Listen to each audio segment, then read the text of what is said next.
Alright, greetings and salutations. I'm Zook, your lovable dungeon master, here with Kai, Uba, and Zay, and we are continuing our session of the Tyranny of Taka 5th edition Dungeons and Dragons game. So we're gonna jump into this pretty quick. I don't really have a whole lot in the way of announcements other than, we're using the Hero Forge VTT miniatures that look absolutely wonderful. You'll see them throughout the game. If anyone would like to do, I think actually I'm going to pick on Kai. Kai, why don't you do the recap if you want to net everyone an extra checkpoint? Well, I don't like doing it right Well, now. too bad, you're doing it. I like it when Dan does the recaps. We get extra points. Why I have something written up right here, but no, I. Let me see your notes.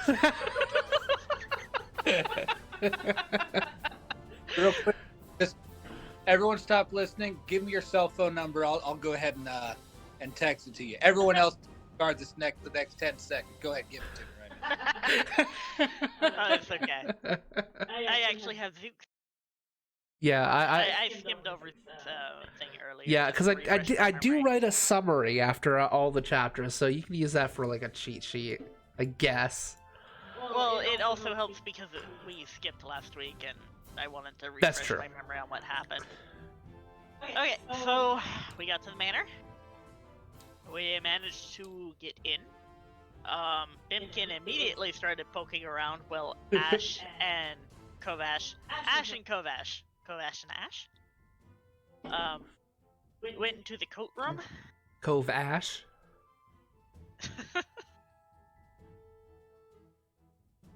Ash is probably gonna pick a new name here at some point anyways, but I digress.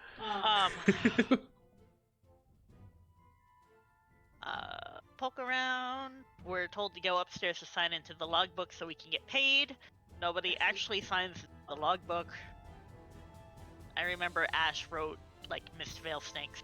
Oh no, Kovash actually wrote their name backwards.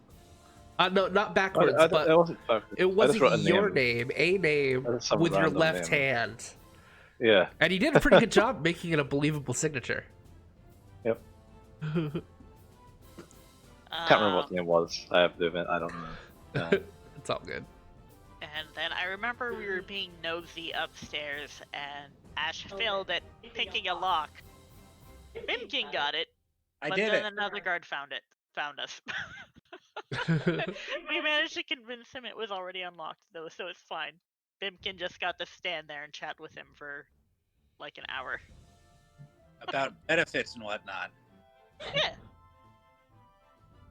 Kovash went to go poke around some of the other rooms on the same floor, and Ash headed downstairs to poke around the kitchen. And I remember she found drugs in the storage room. Yep. She found the drugs. So opium? Was it? Yes. Yep. Yeah, Opium. We're coming back for that. I mean, She What? has it in her pocket. alright. She doesn't know what it is, okay? She wandered through, started investigating some other rooms, and found a suspicious bottle. And as she's looking, as she was investigating and poking around, the halfling that was down here, that little bastard, pegged her. He got a natural 20 on that fucking. Yeah, the insight roll. Or Yeah, insight. insight. Get a natural 20, and I am mad about that. So he attacked Ash, and Ash ran out into the hallway, yelling that she was being attacked. He'd gone mad. And everybody believed her for like 10 seconds. And then a fight started. Let's see. Fight started. Kovash did this really cool runny jumpy over the railing thing. Bimkin knocked fuckers out left and right. Kept going down the stairs. Did it.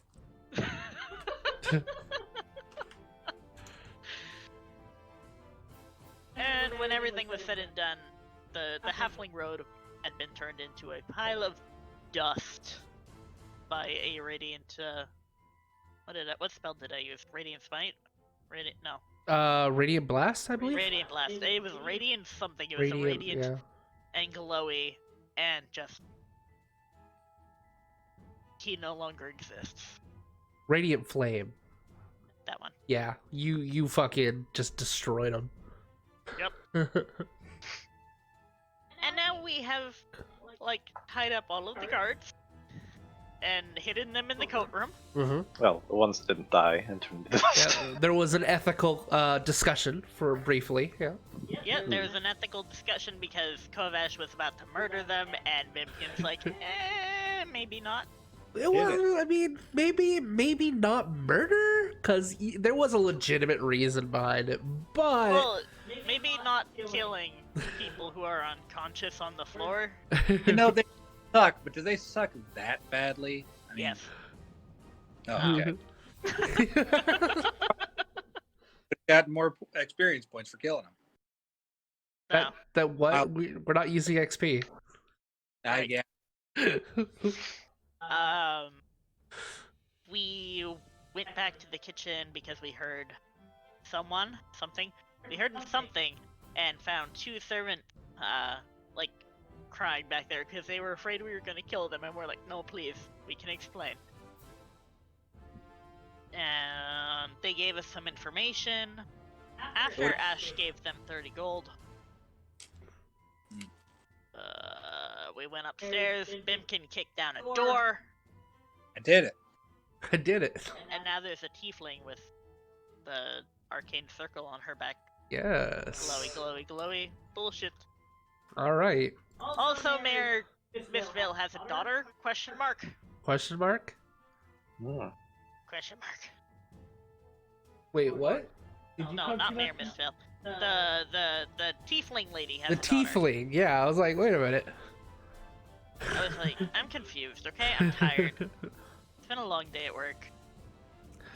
Okay, so yeah, that is pretty much where we left off. The tiefling has collapsed into Bimkin's arms and basically said, "Rudra, where is my Rudra? She is all that matters," and then just collapsed in pain, slumped over the drow's back, over the drow's shoulder. On the tiefling's back, there is a sigil, a glowing red sigil that takes up a majority of her back, and it's just pulsing with an ambient sort of noise as you guys look upon it. It's a reddish glow. It's almost like it's carved into the back. It's not a tattoo, more of a scar, and it's just kind of sitting there. Wow, wow. And she is basically unconscious in your arms at this moment. What do you guys do? Well, I'm going to go ahead and lower her onto the ground. Okay. Okay, you do so. She set her head down. Her hair kind of spills out onto the floor. She's got quite a bit of scratches, bruises, looks like a swollen eye. She has been beat upon, and there have probably been some unmentionable things that have happened to her while she was there. Is everyone around, or was it just... Yep, all three of you. All right. So this isn't normal, right? I mean, I certainly never saw anything like this in the monastery, but, you know. Anyone glowy scars? Kovash shakes his head. Pretty sure that's not normal. Does anybody have Arcana as a proficient skill? I do. Okay, Nope. Anybody with Arcana as a proficient skill may roll.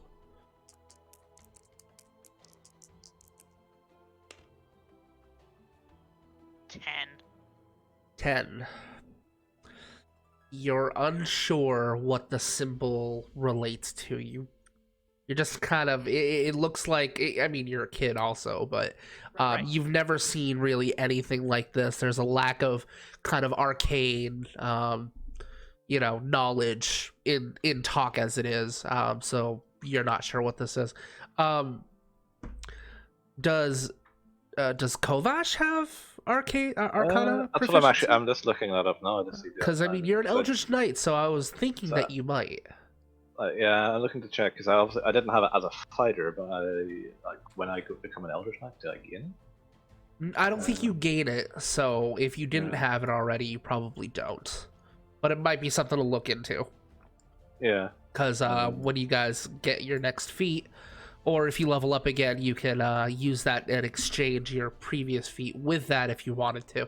And the skilled gives you 3 proficiencies, though your current feat is probably better. Yeah. And if you really wanted to I don't swap mind him being one like out, clueless yeah, about it, in a way. It kind of fits because he just suddenly woke up and was one, so right. I don't know any.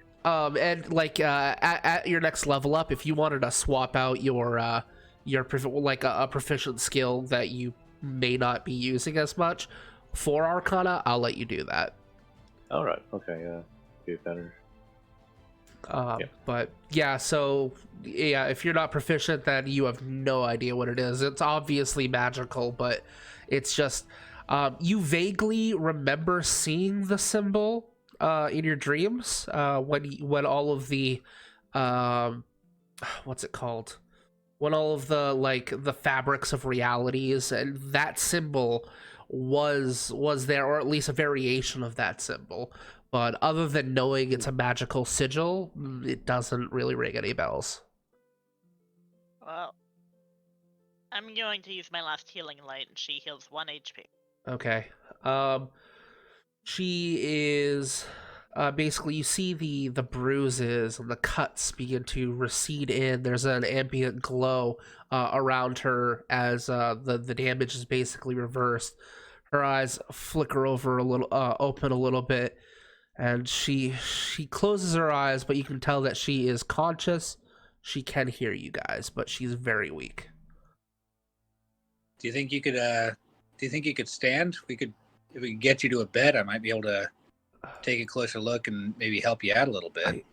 I could try, yes. And she basically takes your hand and you lift her up. She's pretty light. She doesn't have a whole lot of meat on her.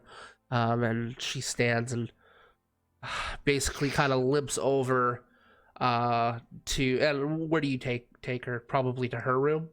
Yeah, okay, so you guys go basically in here.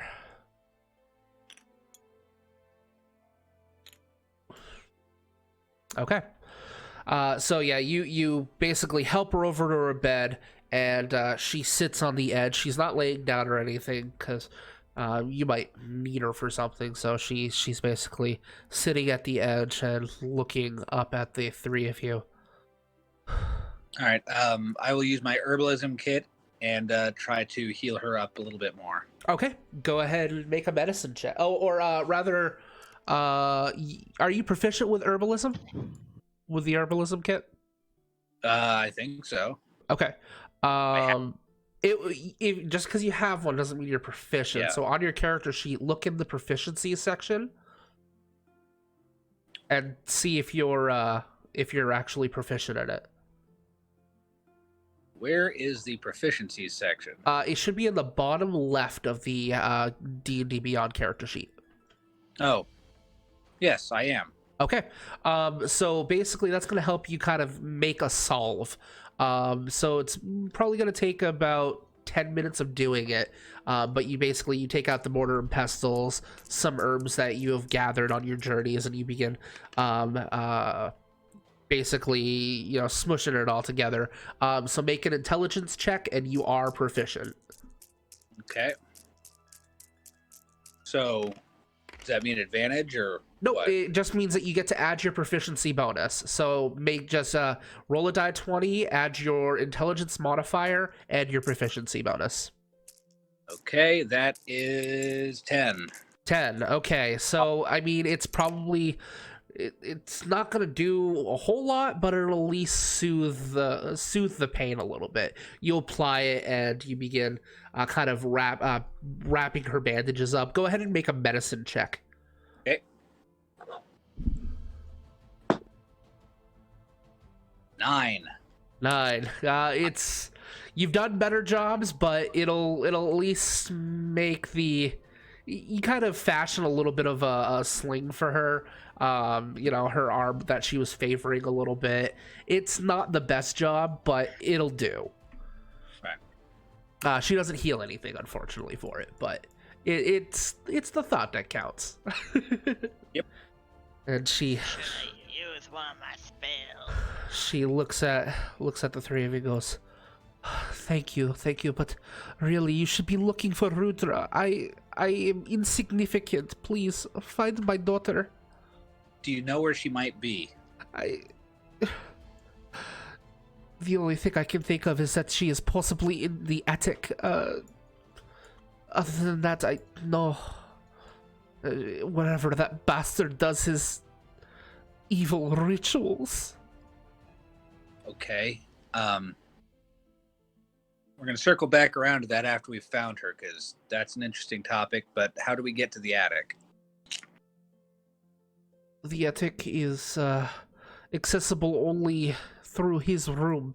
There are a couple ways to get to it, but I don't know how to actually find the entrance. But I know that in the closet of his room, he will go into, and he will disappear for sometimes hours at a time. So if there is a passage of any sort, you could most likely find one there.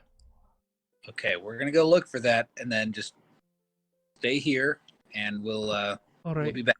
Okay. All right. Thank you. You're welcome. I'll just kind of head out of the room. Okay. As you head out the room, you notice that there are a couple bolts on her door from the outside, but this is your passive perception that you're seeing, but you notice when you're leaving the room, there's no lock on the inside. So basically, she has no way of locking someone out of the room, but she could obviously be locked into the room, just a little ass backwards, because, yeah, you can tell she hasn't led the best of lives.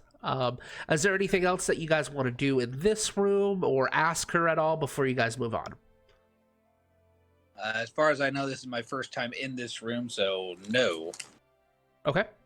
Other people were in here, but if they want to ask, but Yes, I believe Kovash was in there last. Yeah, Kovash was, but like at the moment, I mean, he has questions, but they can wait. More pressing issues. Yep. Okay. Yes. All right. So where do you guys go? back to Mayor Fuckface's room. Back to Mayor Fuckface's room. All right. So you basically go down the hallway, around the corner, and into the room. Well, as Ash is walking past, I already forgot her name. The tiefling lady. Yep. Sylvantica. As Ash is walking past, she'll go a pat on the hand and use healing hands. Okay. So she restores 5 more HP. 5 more HP. So she looks down and sees that her, basically your hand reaches out and glows. She kind of shies away from your gesture at first, but then notices the glowing light and her eyes go wide as she sees her wounds just heal right in front of her. And she looks at you with a little bit of awe, and you hear her say, You are an angel. Thank you. Little. And Ash runs after the others. All right. So the three of you head into the open room. At which point, first off, I'm going to have all of you make a perception check. Perception. What is?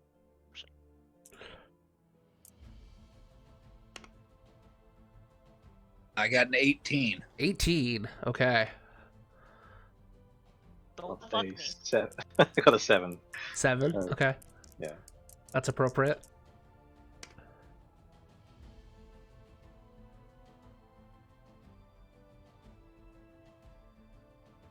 What'd you get?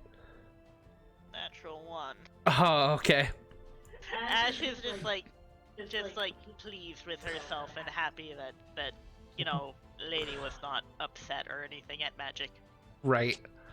So basically, the three of you head into the room, and Kovash, you take a few more steps in, and you're about to step down, and that is when Uba, or rather Bimkin, you see it looks like there's a plank that is a little colored a little bit differently than the rest of the floorboards. What do you do? I believe I was in the lead, wasn't I? You were, but you did not step on it. Okay, so I'll put an arm out to kind of stop him. Okay. Hold on. Okay. All right. So I'm gonna have Zay make a dexterity saving throw. Okay. You have the advantage because you're being helped by Bimkin. About so 6 plus dexterity, did you say? Yes. Well, that's something I completely missed. Didn't realize it. Oh.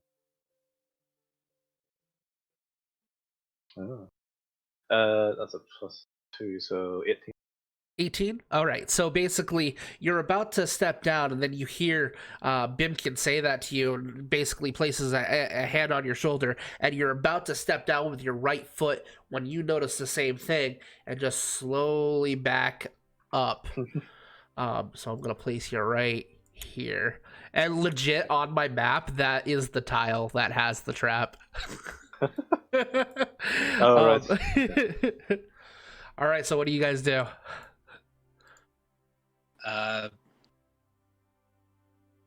I'll go check the closet. All right, so you basically very carefully work your way over to the closet. Anything else that you guys are doing in here? No. Well, if there's traps, Ash is probably not going to be poking around. Sure. Okay, so go ahead and hang on just a second. Let me read this real quick. No, secrets. Yeah, well, it's been a couple weeks, so all right. All right. So you open up the closet, Bimkin. Sure do. All right, you open it up and you see basically a small walk-in closet. There's several coats and different articles of clothing hanging. Okay. I will search the closet. All right, go ahead and make an investigation check. Investigation. 14. 14. Okay.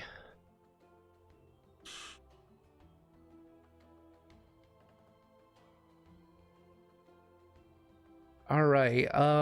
So you kind of rummage through some clothing, looking around. You throw a couple of articles of clothing to the side, and that's when you see what looks like a latch of some sort on the floor. Can I tell if that's attached to a trap or anything? Go ahead and make what'd you get? We'll use the investigation roll. You said 14? 14, yeah. As far as you're concerned, there is no trap. Okay. I will trip the latch then. All right. Basically, it's like a handle that you pull up and you turn, and you hear chink chink chink chink chink as you open the door, the trap door, and there is a small set of like a small ladder that looks like it goes down about 15 or 20 feet or so. I think I found something in here. Okay. I'll look down at the hole. Can I see anything? You see, it looks like it basically goes down for a little bit. You have dark vision, right? I sure do. Yeah, I think you have good dark vision, actually. So It goes down for about 20 feet, like I said, and then it just goes into like a hallway that leads underneath the rooms. Um, it actually, from your guess, this passage goes under the first floor. Okay. Well, it's not the attic, at least not immediately. Kovash will carefully maneuver himself around so he can see. Sure. I basically just peer over shoulder. He Alright. doesn't have dark vision, so he can't see shit. Yeah, it's really dark. You look him down, and you can see for about 5 feet from the ambient.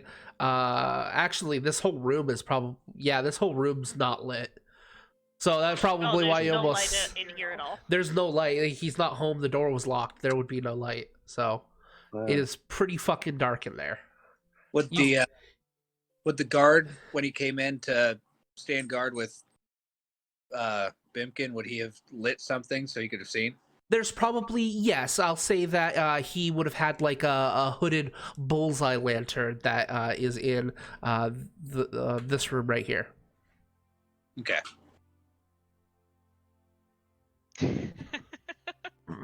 I'll go and fetch. All right, yeah, you don't have to move your mini for every little tiny maneuver, but yeah, you go grab it, and you kind of you have to relight it. So you take some flint and steel, you light it back up, and you hold it in front of you, and you peer over Bimkin's shoulder, and you see the same thing basically. It's good for about actually bullseye lanterns go out to 60 feet. I believe either 30 or 60, but either way, it goes to the bottom of the trapdoor, and it kind of empties out into a hallway. It looks like somebody about 6 feet or so would be kind of brushing the top of their head, so they would have to be a little hunched, but it could comfortably. If they hunch down, they could comfortably walk that hallway. Damn, these houses made for humans. Yeah, how tall is Kovash? 7 or something. Yeah. He's really tall. So you're probably gonna have to like hunch really far down, if not crawl.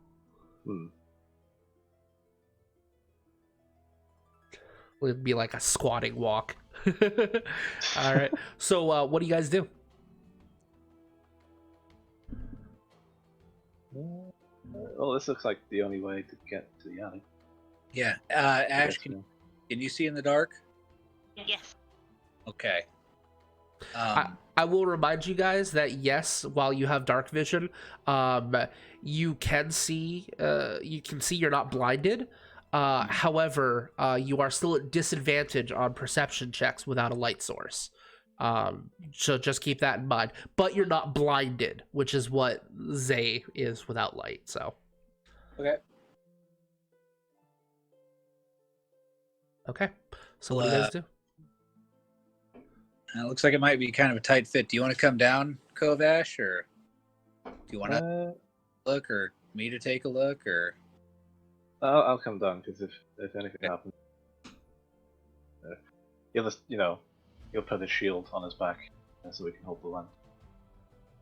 Actually, no, I'll figure something out later. I was thinking, at some point I want to like get something that can hook like a lantern onto my shield or something like that. But can't really sort that out right. Right. So Okay. yeah, he'll pop a shield onto his back and carry his lantern. So what's the marching order? Who's going in first, second, and third? I'll go down first, since I believe, the fastest. I have superior dark vision, so I can peek around corners and whatnot. Yeah. And I'm handy in a fight. Yeah, I can scrap. So if there's a threat, I can take care of it. Okay. Yeah. Kovash can hold the lantern like over, so. Sure. And so Ash will bring up the rear. All right, great. So you guys one by one head in. For Bimkin, it's not too bad. You do have to kind of go a little sideways, but for the most part, you're able to go through the hall without hitting either side of the wall. It is kind of cramped, but it's not too bad. Kovash, it is uncomfortably confining. So you're brushing up against it. You're hunched down. It is not comfortable for you. This was not made I just for sort of Dragonborn. imagining that all Ash is seeing is just like this large man just enveloping the entire corridor. Basically, mechanically speaking, Bimkin would be at disadvantage if he had to make any attacks or anything like that required any sort of manual dexterity. Ash, you would be okay. You would be at a disadvantage. But Kovash, you are considered quote unquote restrained if you try to do anything here. So the three of you begin kind of slowly making your way.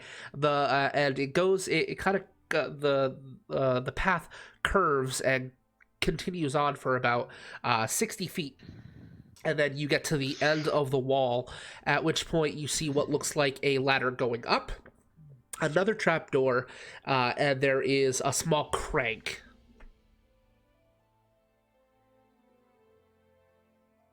Are there any ropes or pulleys or anything like that that indicate what the crank might be attached to? It goes into the wall, so you're not really sure what happens beyond that. But there is, you can kind of see a little bit of light escaping from the room above. Okay, and that's the ladder goes up, and there's a trapdoor at the top of it, or is there a ladder separate a trapdoor? Yeah, the first one. First one, okay. Kovash, stay here. I'm gonna go up, try the trapdoor. If it's locked, use the crank. All right. Alrighty. I will climb up the ladder. I will investigate the trapdoor. Sure. Or traps. Okay. Go ahead and make a. Oh yeah, we can get rid of that. Go ahead and make an investigation roll since you're actively searching. Okay. Is that at disadvantage or? No. Wait. Investigation. No, because you're searching around. You're using your hands and other senses, so that's not at a disadvantage. So I shall have pointed the both Oh, out no, at him. So. Rolled that twice. 7. 7? Okay. As far as you're concerned, it is not trapped. There's nothing that leads you to believe. Your passive perception can actually smell the aroma of what smells like nicely cooked food. Huh. Well, things are looking up then. I'll push on the trap door.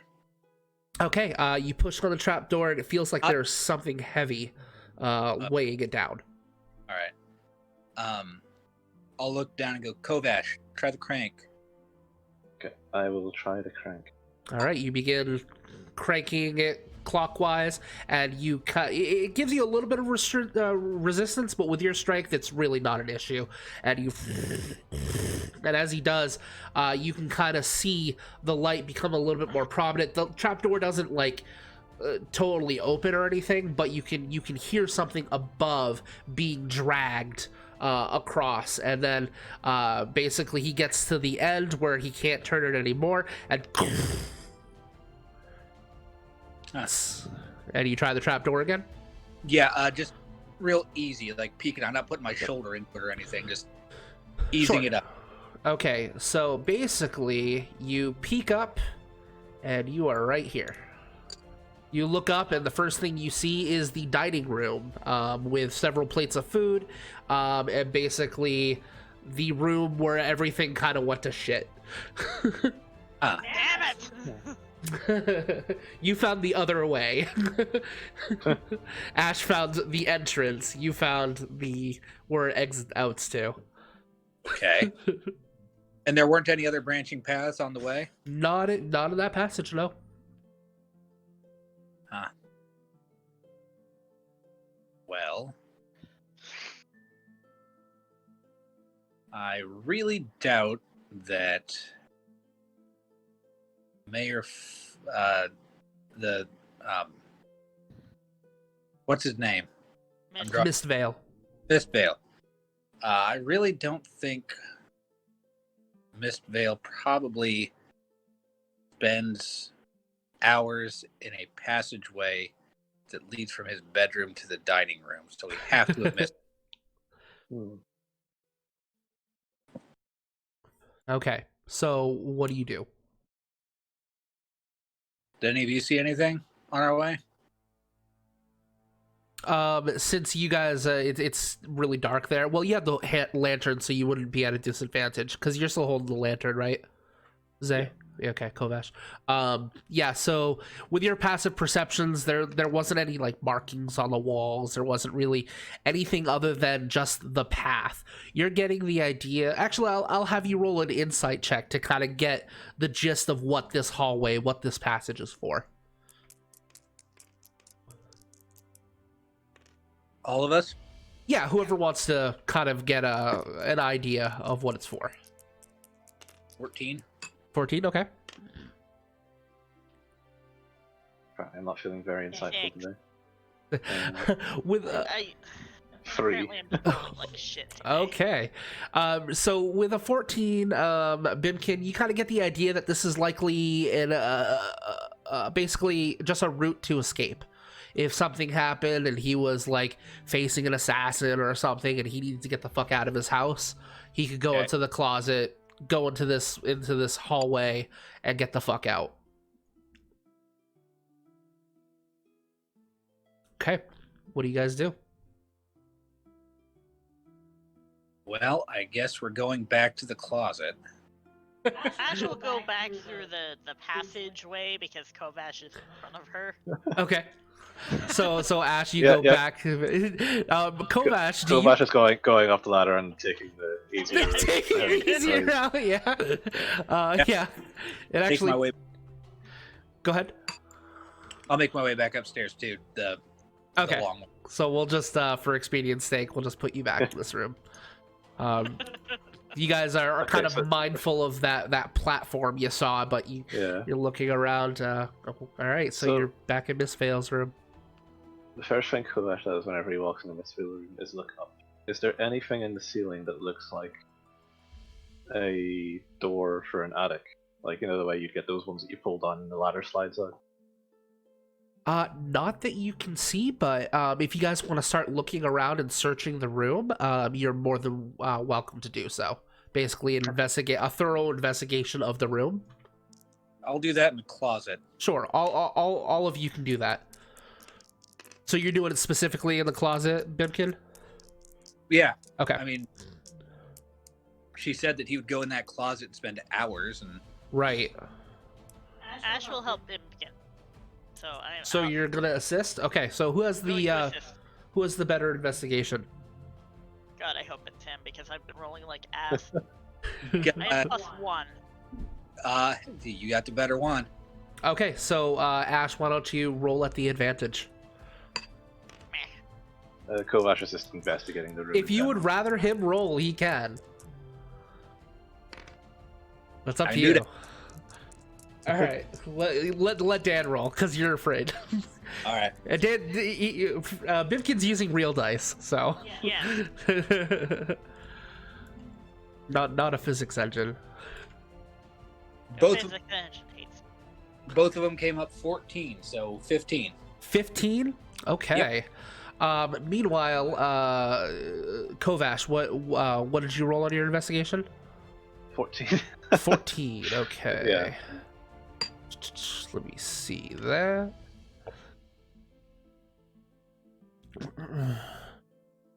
Okay, so you're kind of looking around and you are kind of opening things up, and you look and you see a small cupboard, and you open it up and you see a lot of liquor and whatnot, and then you actually see that there is a small button on the roof of the cupboard. You're not sure what that goes to. At the same time, Bimkin, you find with the help of Ash kind of helping you process of elimination, you see what looks like a button as well.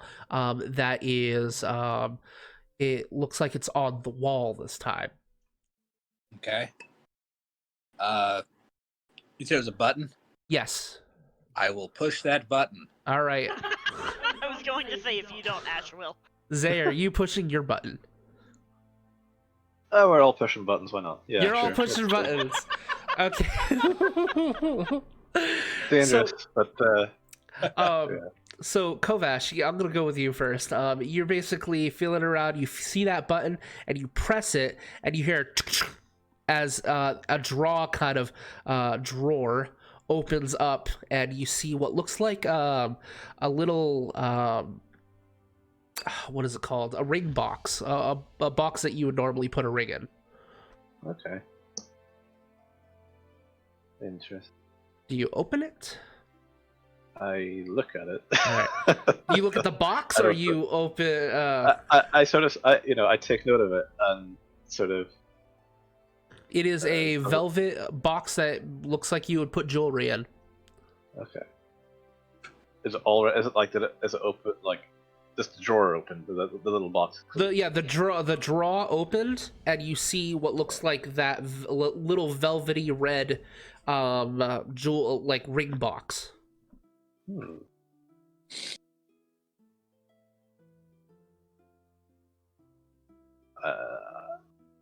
Does it have any markings on it or anything? Nope.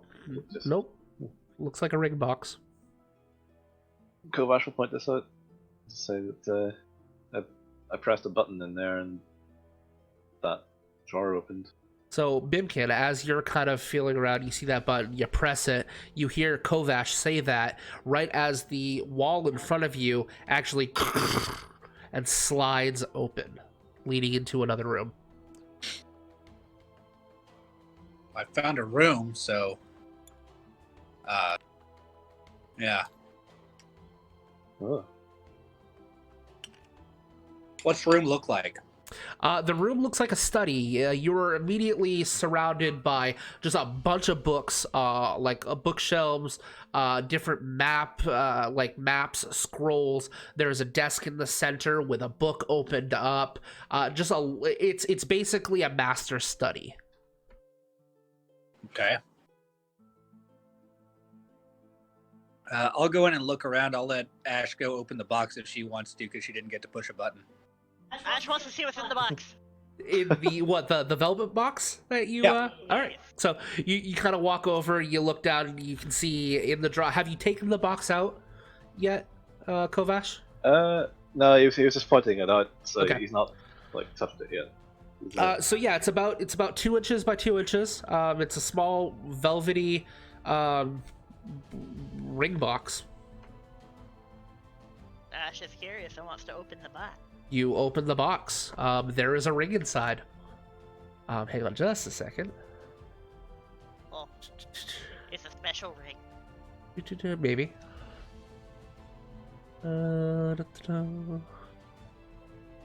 Have to get you my notes.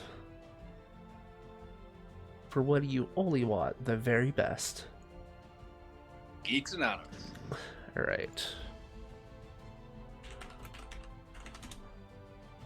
Let's see if it's got any specific designs. Okay, so basically you see it looks like a golden band with what languages do you speak? Celestial and common. A language that you don't understand. It just runes of some sort going all the way around. Yeah, you see this as well. What languages do you speak?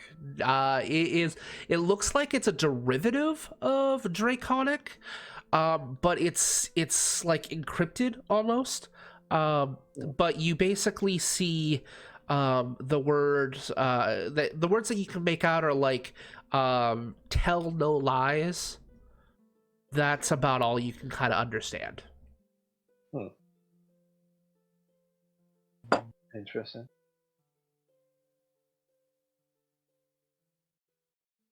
All right, while this is happening, Bimkin, go ahead and make an investigation roll.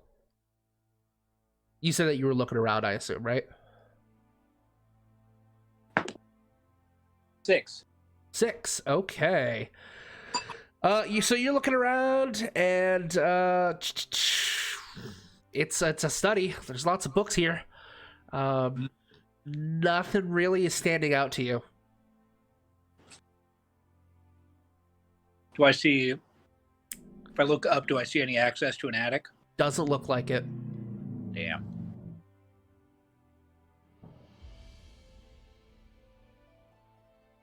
Any of the books look interesting?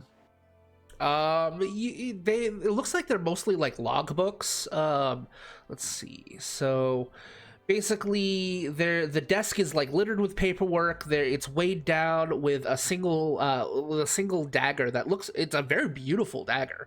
Kind of sheens in the light a little bit. It looks like there's a lot of finances, the stuff on the economy. You see like maps, different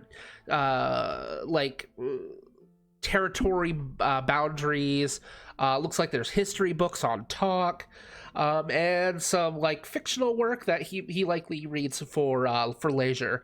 But other than that, there's really not a whole lot that's standing out to you.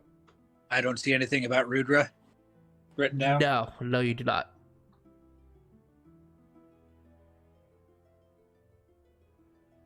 I want to keep the ring. Okay, It's shiny. where do you put it? I imagine we can take the box. Sure. Yeah, if you want to take you can go ahead and write in your inventory that you have a velvet ring box, and go ahead and write runic ring in your inventory, Kai. Or Ash, I should say. Gotta get used to saying your characters' names. Character name. Character names. Alright, so now that the ring shenanigans is out of the way, what do you guys do? I'll follow. Yep, follow Bimkin. Bimkin. Sure. Yeah. So you guys head into the study. Yes. Yeah, All right. probably still through papers looking for anything of interest when you get in there. Yeah, you see him. He's still kind of looking through stuff, and yeah, he doesn't have like this look of like aha or eureka on his face. He's doesn't seem to have found anything of use. What are you guys doing? I'm gonna look. Yeah. Look everywhere. Okay. Shelves. To run. Try to climb the. Do you guys want to help each other, or do you guys want to do individual roles? I will help, or what was other people's investigation? I have a +1 to investigation, but I've been rolling like ass. I have a. I have +3. +3. Okay. I will help Yeah. Kovash. Okay, so go ahead and roll at the advantage.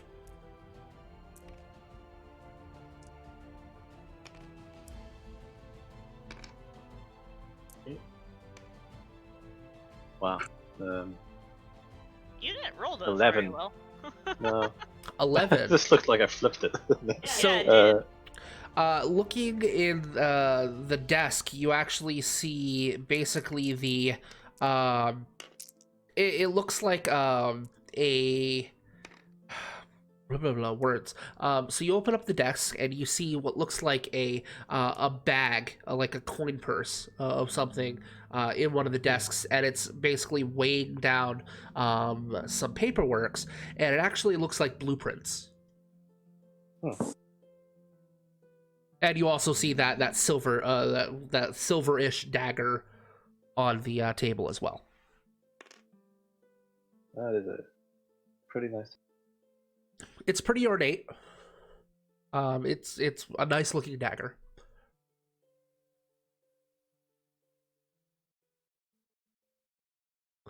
What do you do? It'd be a shame if he lost it. So yeah. Anyway, the blueprints. Do they by any chance look like the blueprints for the mansion?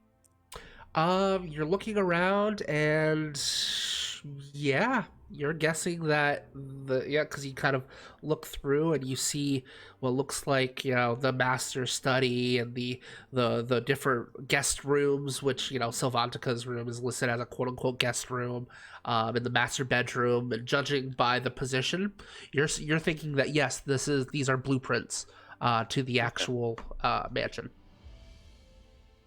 Here we can maybe find the attic.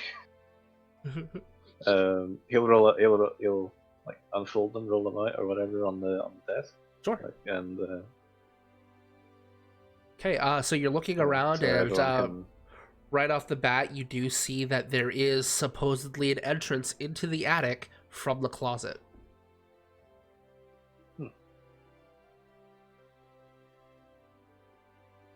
Sorry, the closet that we went down. The closet that you were in, and you found the button to this room, as well as the latch to the passage that led to the dining room. Okay.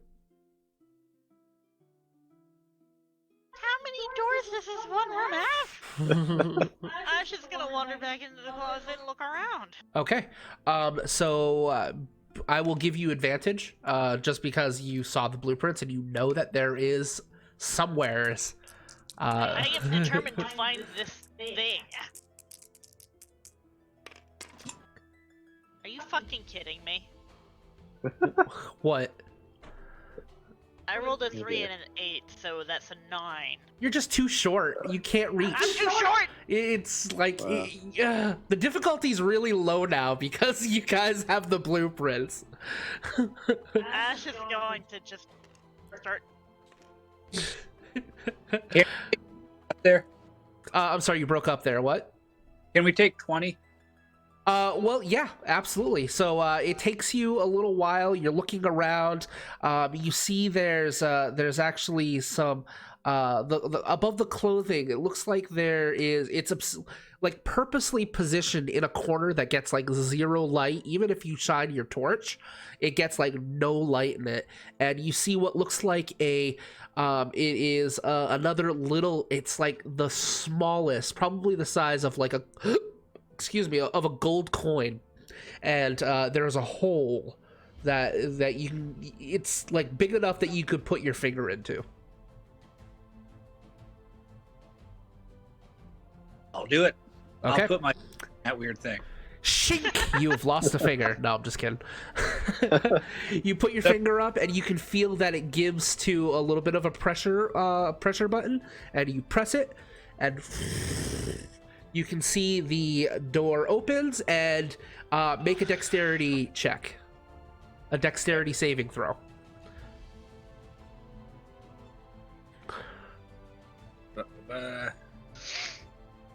I'm good at those. 22. 22. Okay, you are prepared for it as you see something kind of coming at you. You jump out of the way as basically it nearly hits your head, but a rope ladder unfurls and drops down in front of you. Huh. And the latch is opened.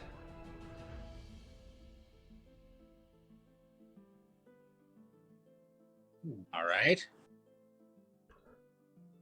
Anyone else want to go first this time, or? I'll go first in case there's something. Okay. Yeah, go Ash will climb up. Okay. Kovash, you climb up the ladder and you get into this small room. There's a desk and a chair, likely where that guard would be staying. However, you don't see a guard, and you didn't hear a guard join the fray either. Looking down with your passive perception, however, you see what looks like a blood smear. That is, you can see it illuminated with the bullseye lantern that you have open, and it's smeared basically here, and it's going into that room. It looks like someone was dragged bleeding into that room. Well, that's always a good sign. Absolutely. Yeah, I'm gonna take out my sword and shield. Is it dark up here as well? I take it. Yes, it is very dark up here. Okay. I'll have come up right behind him, so. Okay. And Ash is bringing up the rear. Woohoo! All right, you all see the same thing. Yep.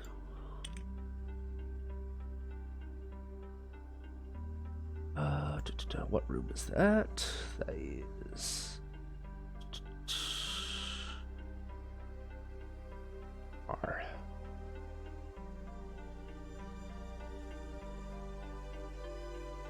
Yeah, sorry, Covert will just have a sword out. He's only got 2.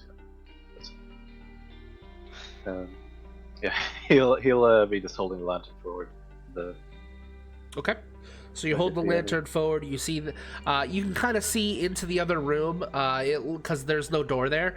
You see like several crates, barrels, furniture that was discarded, replaced at some point. It looks like basically an attic, a bunch of discarded shit that they don't use very often. He will start stepping forward. Sure. Gonna basically shine it into the room. Okay. I will get rid of this. Boop. So I have a technical question, Dave. Yeah, sure. I have light twice, but if you can cast it again, it cancels out the one you cast previously. So I cast one light on one thing and the other light on the other thing. Can I have 2 light spells going? Because you have light from 2 separate sources, is it a concentration? No. It's not concentration? Then because of the circumstance that you have light from 2 separate sources, I will allow you to have it. Yes. Yes, I will allow you to have 2 sources of light. Because it's a very, very, very special occasion. Because you get it from your race, right? Yeah. As well as your class. So, yeah. I will let you you can either have it extend to 120, or you can have 2 separate sources of 60. 120. It's 60, right? It goes out to 60? No, it's a 20-foot radius and a dim light for an additional 20 feet. Oh, okay. So, yeah, you can either have 2 of that, or you can basically double the light. Oh, okay. What would you prefer? I will... You can basically cast them at the same time if you want to double the effect, or you can have the 2 separate sources. Are you casting that now? I'm thinking about it. I'm just not sure what I'm going to cast it on. Yeah, because you do have to pick something to cast. It's a touch spell, so whatever you touch will illuminate.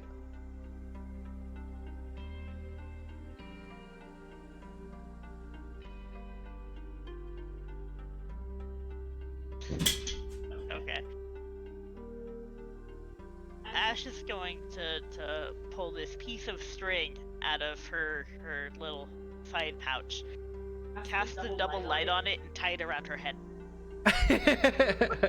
So you guys see this. She pulls out this little string, ties it around her head, and then you see, woo, it's almost like a halo, which is kind of appropriate for what you've seen from her.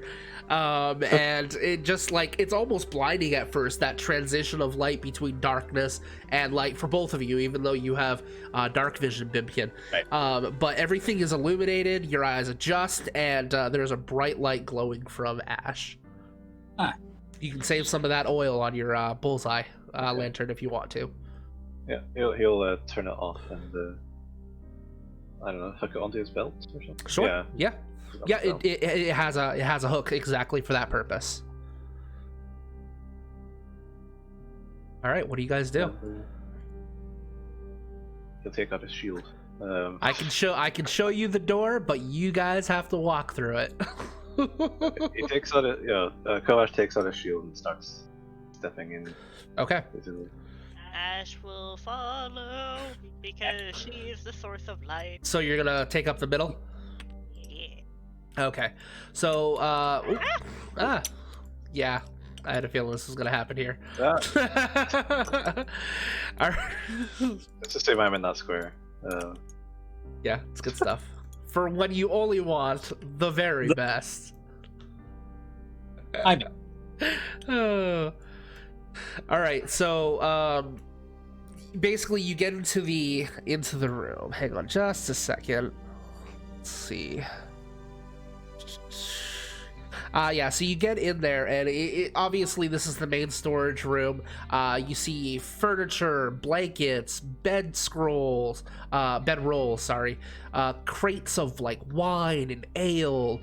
Doesn't really look like there's a whole lot in the way of value here. It's mostly just discarded stuff or seasonal things or backups in case something runs out, like candles or like, you know, paintings that might have rips in it that are not present worthy anymore. But let's open up the rest. Is that a barrel of fish? I guess it is, yeah. I didn't make this map, so. For when someone wants a snack. Yeah. The concern I'd have is like, how long has that barrel of fish been up here? That's Question mark. you know, because if he's been away for a few days. It smells like dust and mildew up here. It smells like an attic. So, what do you guys do? You're at the attic. Do we see more of those blood trails up here? That was leading into this room, wasn't it? Yes, the blood trails continue down this path, and you can see them. They keep going. Let's see, 1, 2, 3, 4, 5, 6. So they go till about here before they curve around. Okay. Can we tell about how big this this thing that was bleeding was? Just by like width of the blood trail or amount of blood? Make a medicine check. Okay. The 12. Roughly humanoid size, like human size. Okay. All right, what do you guys do? Continue following the trail of blood. Okay, so you continue to, and you get to right about here. And you actually pass this beautiful, like, hand-carved dragon statue. It's probably about 2 feet tall with a probably another 2-foot wingspan. Sea dragon statue. Going to say Has it Ashes got blood on would it? Is the dragon statue got blood on it? No, No. Okay. Is No, it just wood? it's Or- just wood that you can tell. It's got a lot of dust on it. Has been moved for a while. Ooh.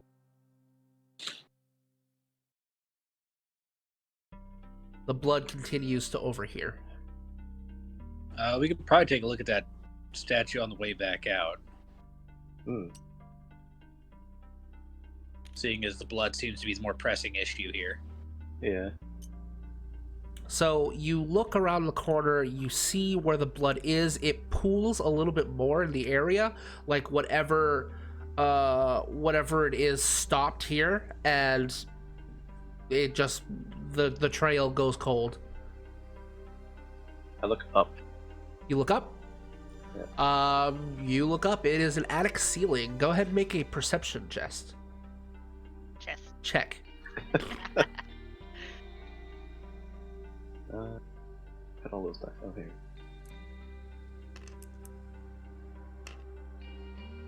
A 10. Okay, 10. Don't really see much, really, other than a roof. I mean, there's a lot of junk that kind of distracts you. But yeah, it's a roof over your head. You With will- the I was just gonna say he's gonna, peer into the sort of all this pile of stuff. Like, Sure. he's just looking in, not really like. going Do you want to over like kind of take 10 on an investigation roll and see what's going on over here? That'll net you a 13, I believe. Take 10 on my Or you could, investigation. or Yeah. you could roll again. I'll take 10. Okay. So- You take 10, and it looks like whatever happened here The blood does look fresh. It's like, it's probably a little coagulated, like it's been sitting there for a while, but it's not like dried up or anything. It is still slightly wet to the touch. And whatever happened, it looks like something dragged it from wherever it started and brought it here, and then like splattered it in the surroundings. So there's some on the boxes, on the barrel over here, but the general area is just right in here, and there's nothing really else that you notice. Can I, other than the three of us, can I hear anything up here? Go ahead and make a perception check. Okay.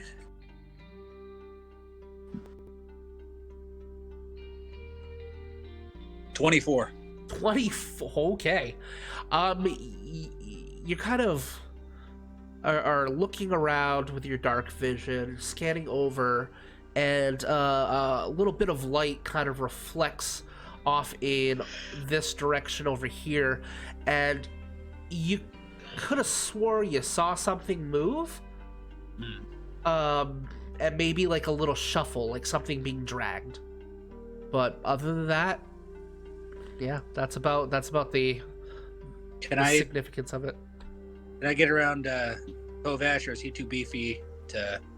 You could easily get on top of a box if you wanted to, and kind of. Say Ash will probably find somewhere to climb. Sure. Like get the light higher. Yeah, I'll move in that direction and say in just kind of a comforting tone, just Rudro. You don't hear a response. I'll keep moving in that direction. You keep moving in that direction.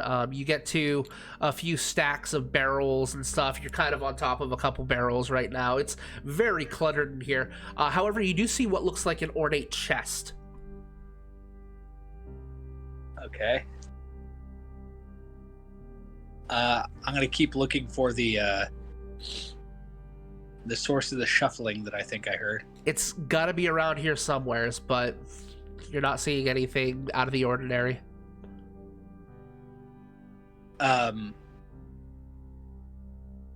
What's her name? Rudra? Sylvantica did mention that Rudro was her daughter, right? Yes.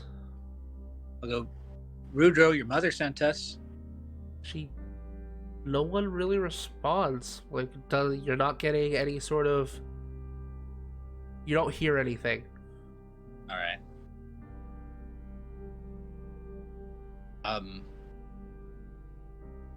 Can I kind of search the area? Sure. Kid might hide. So it does look like the chest is big enough that a child could hide inside of it if they wanted to. All right. Other than that, there's a bunch of nooks and crannies that a kid could kind of lose himself in. Okay. Is the chest locked? Do you go and try to open the chest? Yeah. You feel it, and you can kind of feel a as it unlocks, and you open it up, and you see just kind of darkness inside. With your dark vision, you see it looks almost wet inside, and that is when you see it sort of shift, the whole box, and these teeth begin to extrude out from it. A tongue jumps at you, and we're gonna have you we're gonna roll initiative. That's because you saw the fucking mimic you saw the miniature butt. Oh my god, no, there's gonna be a mimic in here somewhere. 18. Okay, so it does get a surprise round. Where is it? 5. That's over here. Rolling well, then. Oh, I'm not in DM mode. Nice. Oop. Nope, that's not the right one. 7. Alright. Mimic. Where I'm just gonna put it here. Okay, so let's go to the initiative tracker. And okay, what did you get? You got an 18, Bimkin? I got. Second, I went away from my character sheet here. Yes, 18. 18. Ash, what did you get? 7. And what did you get, Kovash? 5. 5. Okay. All right, now let me roll for the Nick. 10. Okay.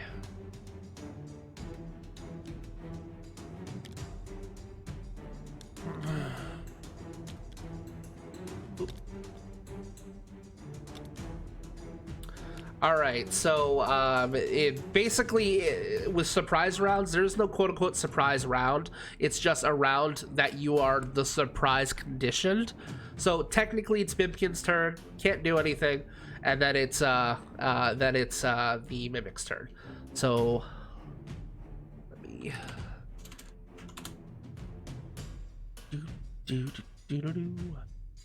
I thought I made that one obvious too, like the Mimic. I don't play much D&D, so you know. Oh, okay, that would do it. Yeah. So, what, you know, I kind of assumed it might be. Yeah. Yeah. Kind of like. Okay. Let's see here.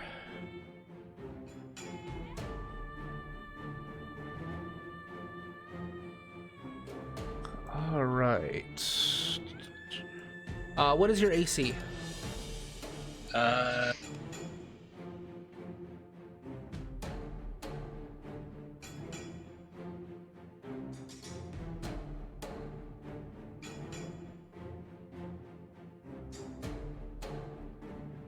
You might have cut off because I haven't heard anything yet. 18. Oh, 18? All right, so yeah, you see it lunge at you, you kind of jump back real quick, and it basically jumps over you, and it chomps into some nearby furniture, and you just kind of hear it and splinters it. And that means it is basically Ash's turn, can't do anything, Kovash's turn, can't do anything, and then it is Bimkin. It is now your turn. I will punchify it. Punchify. Use a key point to flurry of blows. All right. Which means how many extra? That would be you get 1 for your regular attack. Wait, I think you guys have 2 attacks now, right? I don't think I do. At level 5, I thought you got an extra attack. Maybe not. Just says 1d6 plus 5. Doesn't tell me anything about a second attack. Oh, okay. So yeah, you're gonna have a total of 3 attacks then. You're gonna have your primary attack, and flurry of blow gives you 2 extra attacks. Okay. So, yeah. Yeah. Extra attack stuff is in the other section. The action tab. Yeah, I'm looking up Monk in particular right now. Yeah, at level 5 you do get an extra attack. So you have 4 attacks. You get 2 regular attacks, and then the 2 that you get as a bonus action for flurry of blows. All so right, well, total of 4. First one's probably a bust. 12. 12 hits. That is its AC. Okay. That is a nat 1. Nat 1, however, fails. Close. Go ahead and keep going through them though. 14. 14 hits. And 26. 26. Okay, so basically you go through the critical hit. You hit swiftly with that first one, but then the second one you actually end up punching its teeth, and you scrape yourself a little bit on it. Okay. So you're gonna take a little bit of damage from that. All right. Hang on just a second. You take 5 points of damage as you basically rake your arm, which starts bleeding profusely. Go ahead and roll your damage on all of those attacks. All right. That will be 6 plus 5, so that's 4, 9, 14. That'd be 29 damage. Ooh, okay. So you guys all see this happen right off the bat. Basically, this chest just turns into this monstrous thing, lunges at Bimkin. Bimkin sidesteps and just does this series of blows, kind of cutting himself a little bit, but he's like punching this thing to fucking splinters as he does, though, dealing quite a substantial amount of damage. At which point it is its turn. It is gonna go for you again. Okay. How much damage was that again? 29. 29. Okay. All right. So let's see here.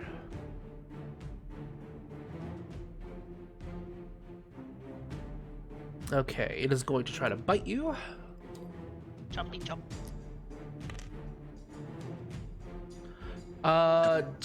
20 hits. Okay. So let's see. 8 plus 3.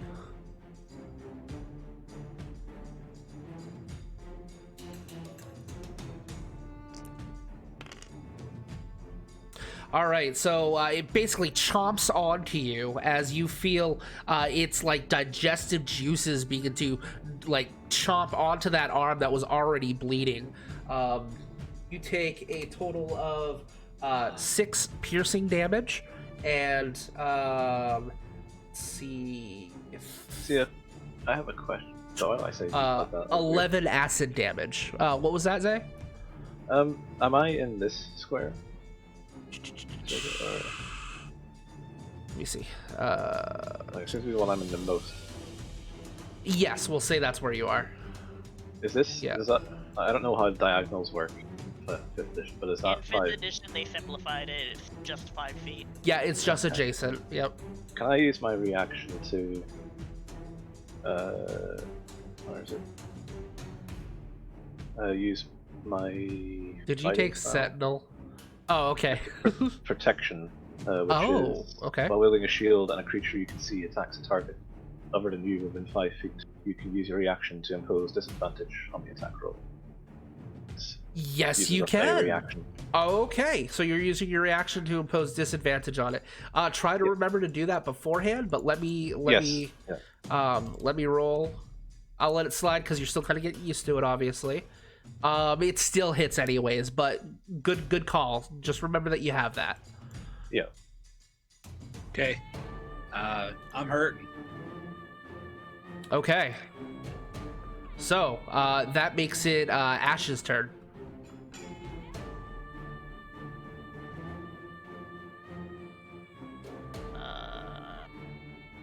I'm a toll the dead.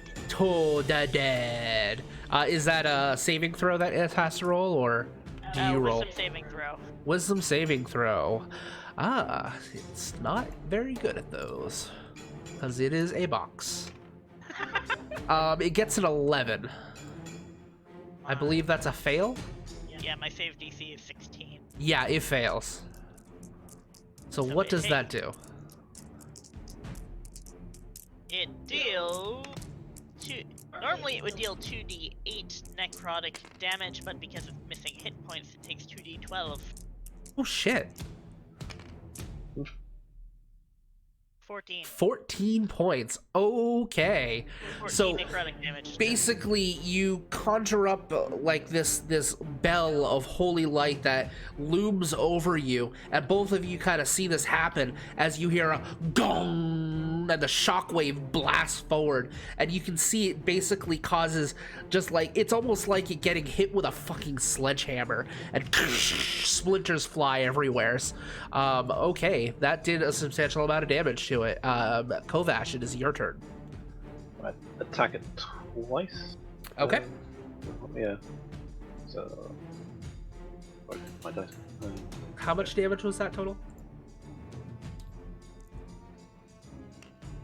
14 14? plus the whatever Pipkin did. So 42 it's taken so far. Fuck. So, when attacking multiple times in an attack action, Yep. is that roll that, like in 5th edition, is that still are both at full? Yep, base they're both attack at or whatever? full Yeah. base attack. Yep, they got rid of that. Okay. That cascading bullshit. Is a. Ooh.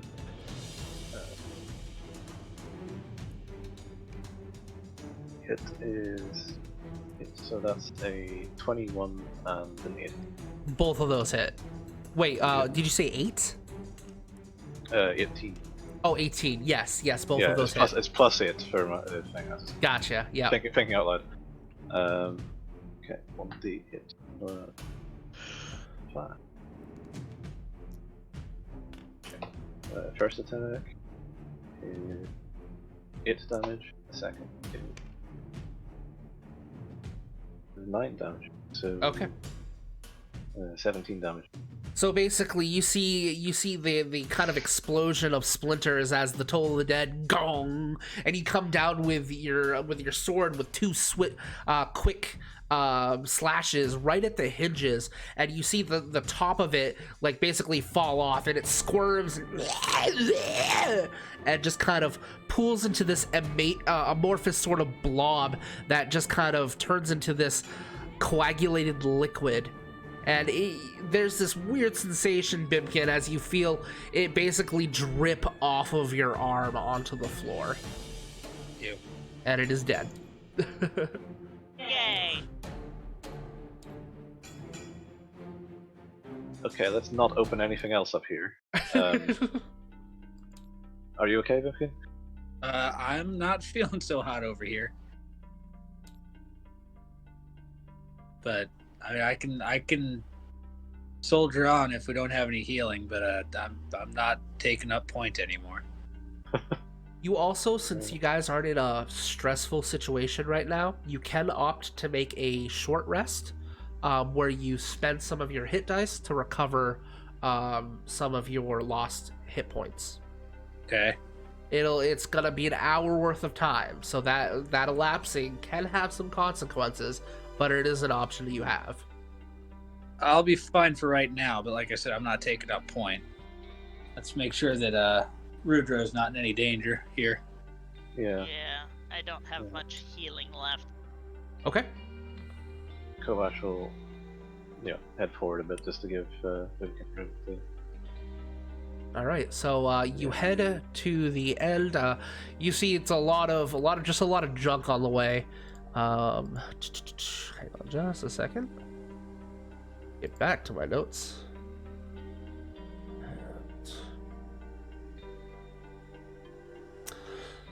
Okay, so there is a door that looks like a wooden door with a pretty ornate looking door handle that leads into the next room. Okay. What do you do? Check if everyone's ready before opening the door. Careful, last time I grabbed something ornate, it bit me.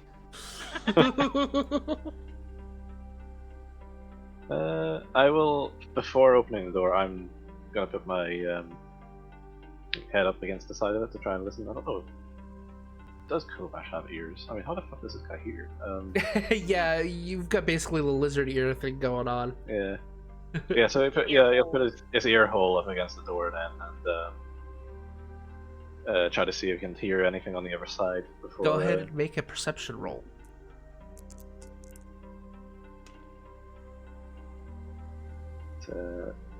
It's 10. Wasn't a high difficulty, but yes, you can hear a faint crying beyond the door. Just Okay. Mom, where are you?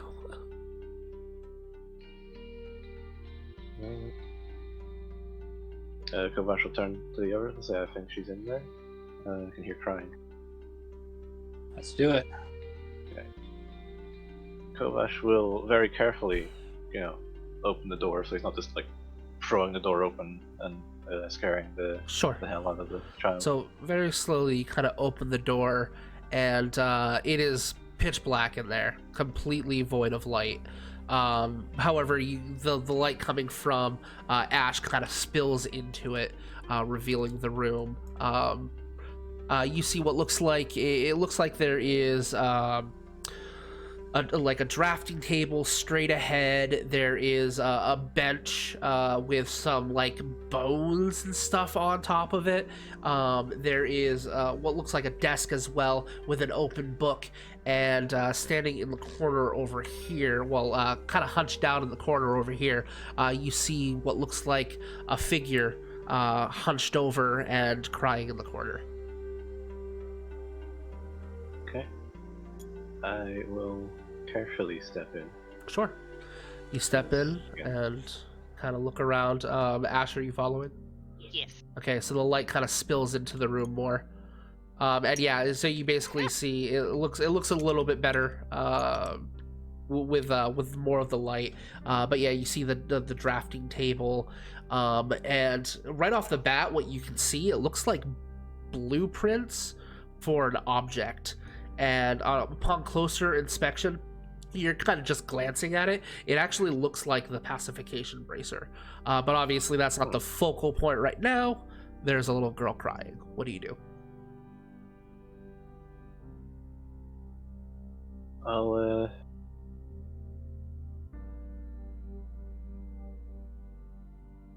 yeah, he'll step forward a little bit more, sort of, cautiously, and just say, Rudra? So as you call out, you notice that the smell, there's a lot of moisture in the air. There's actually like, you can hear the thundering and like from the outside. It's started to rain pretty heavily since you've been in here, and you see like little droplets of water kind of dripping in the room. And Rudra kind of her arms are in her her head is kind of in her arms, and she looks up with just two faint eyes. She looks like a human girl with two small horns coming out of her head. She's got fair skin and cute little freckles, and she's wearing really raggedy clothes. And she doesn't respond right off, though. She just kind of like shudders a little bit and hunches down and is looking at you. Kalash will say, your mother sent us. She's just downstairs. You know, Mommy? You'll nod and look to the others. Yeah, we sure do. Make an insight check. Whoever wants to.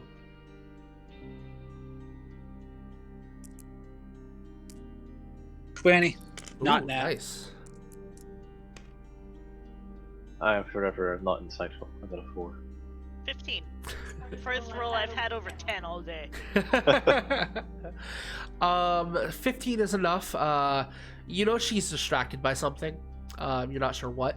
However, with the 20, she keeps like looking in different directions, slightly elevated above the room. She's just kind of looking up in certain places, then looks to you. I want to go see Mommy. I don't like it here. I'll kind of follow where her gaze was. Do I see anything up there? You look with your dark vision. You see kind of floating in the air is this weird ball of scales and different spines with like these stalks coming out of it, 4 of them, and they're all kind of looking, each one eye on each of you, and then there's one in the center with rows and rows of teeth, and it's just kind of looking at you. And that's when you notice that the dripping that has been coming from the ceiling isn't from the ceiling, but from its maw, as saliva is dripping. It looks hungry. And we're going to have you roll initiative. Right. Should have taken that short rest. Shoulda. 16. Okay. 19. See if I can get a more. 11. Hang on just a second. There we go. Boss music.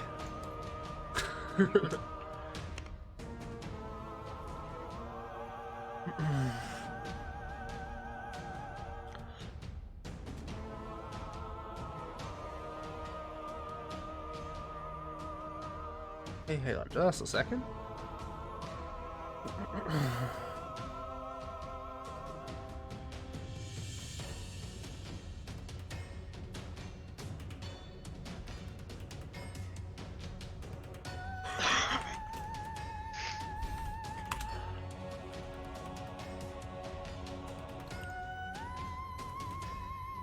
Okay, here we go. Okay, so Bimkin, what did you get? 16. 16. Okay. Ash, what did you get? 11. Okay. Kovash, what did you get? 19. 19. Nice roll.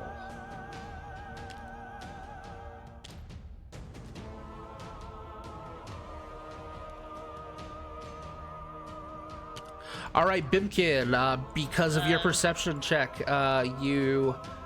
What? Oh, right. Bimkin's the one who saw it. Yes. Well, because of your perception check, you look up, you see that, you call out, "Hey guys," and basically you prevent the surprise round. Bimkin, it is your turn. What do you do? But I thought Kovash rolled better than Bimkin. I thought... Bimkin rolled a 16, right? Yes. Oh, okay. Sorry, I had it backwards. So, Kovash, it is your turn. Okay.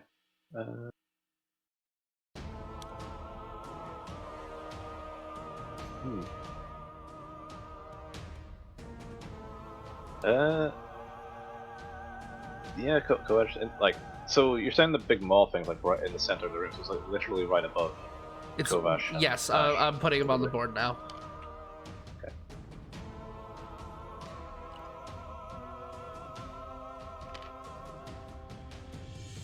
Oh, that looks friendly. That looks friendly. Oh, is it snapping? Yeah, it is. Okay. There we go. So can we roll to sort of know what that is? Or- Sure. Yeah, if you want to make let's see. You can either make an Arcana check or a nature check. And Or a history. Whatever's the best. I can roll that without it being a what do you call it? Yeah, that's fine. It's just some checks I require it to be proficient, just so you would have justification for having that information. Yeah. Okay. Let's see, Arcana. I'm going with. It's a 19. 19. Okay. The first thing that pops into your head is Beholder. However, it's thankfully not a beholder. You've heard of this creature. It is a dweller of the Underdark. They are called spectators, and oftentimes, like powerful sorcerers will actually make pacts with these creatures in ancient times, and they would be bound to that servitude. So you're guessing there's something basically that happened. But however, the prominent thing that you know about it is watch out for the things that shoot out of its eyes. Right. It's basically a beholder light. A baby holder. A baby holder. Yeah. It doesn't have anti-magic zone, does it? It does not. Okay. I should have told you that. Well, if it did and I was standing right in it, the light would go out. Yes, so... your light does not go out, so. Okay, like Kovash instinct is a holy fucking shit. And Holy stab, fucking like- shit! So yeah, 2 attacks. 2 attacks, Oof, alright. Jesus. Man, that's a. I keep forgetting my freaking stats. It's a 10 and a 15. Okay, so you kind of sprint forward, kind of with your eyes on. You're caught off guard with that first one as it's kind of laughing with this grin on its face, and you kind of whiff that first attack. However, you kind of gain composure of yourself and you strike forward, and you're able to hit the side of its face with the second attack. Go ahead and roll damage. Hey, max damage. That's a 8 plus 5, so 13. 13? Okay. Bimkin, it is your turn. All right. I am going to get on up in its grill and flurry of blows it. Fuck yeah. Let me go ahead and mark off another key point. I'm gonna basically put you over here, if that's okay. So you're like a flanking position, is that cool? Yeah. All right.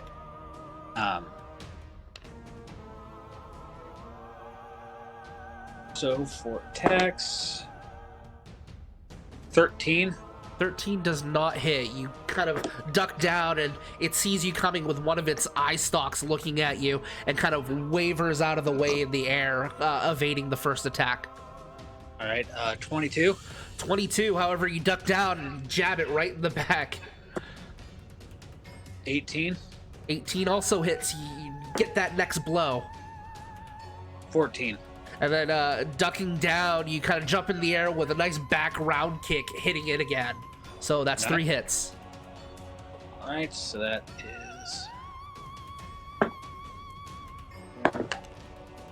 and 16...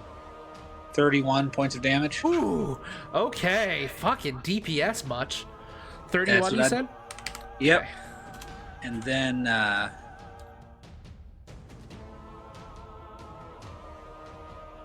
have here open hand technique. Whenever you hit with one of your flurry of blows attacks, you can impose one of the following effects on that target. Sure. I'm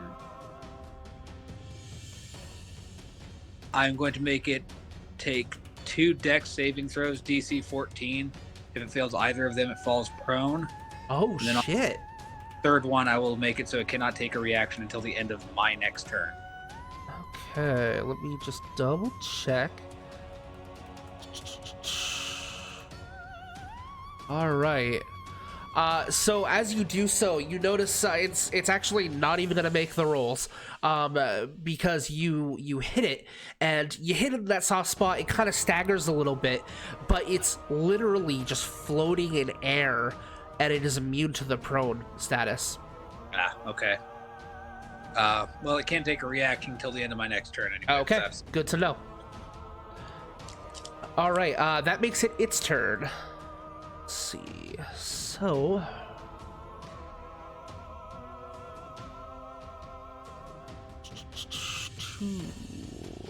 okay.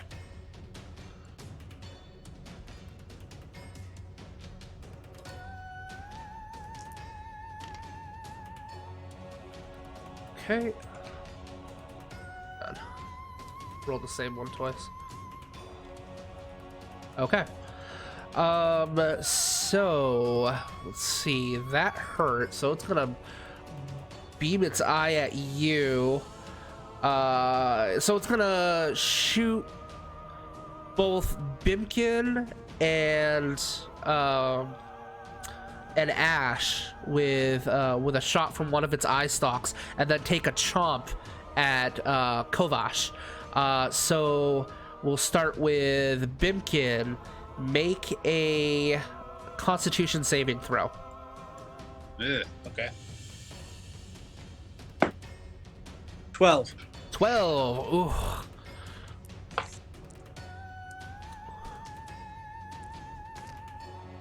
Wait a second. I have inspiration from way back. Can I use that to roll it? Yes, you can. All right. Yeah, I'll go with 12. Okay. So basically, you see this blackish energy blast from one of its eye stalks, and it hits you right in the chest with it as you feel this necrotic damage course through your body, taking 21 points of damage. I'm down. You are down. All right, so yeah, you see him just kind of like, almost like he's being shocked with electricity, as he kind of arcs back and then falls to the ground. You see this smoldering wound from his chest. Then you make a wisdom saving throw, Ash. Wisdom. Do the eye beam things I'm count as using an my attack? inspiration. What's that?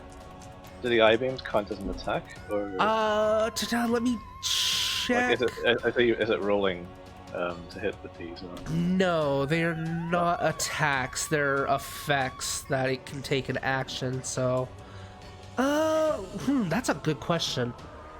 Oh no, it's more for the protection. Yeah, that's what I'm wondering. Oh, because it would impose disadvantage. Yeah, if it so was an attack, yeah, that wouldn't do but anything. I don't think. Yeah. If they were attacks, it would. That's a good thing to think about, though.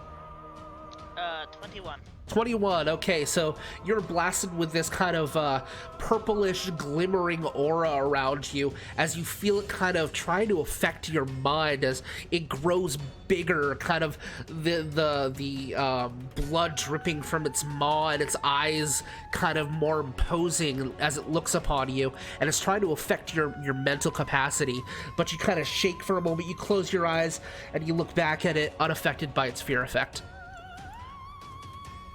No. No. At which point it'll take a bite attack at Kovash.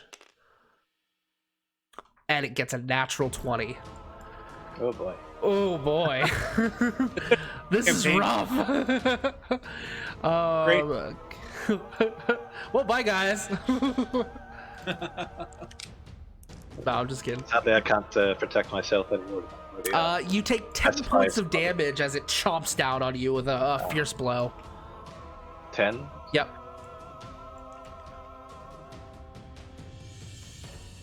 Okay. You still up? Yep. Okay, good. Ash, it is your turn.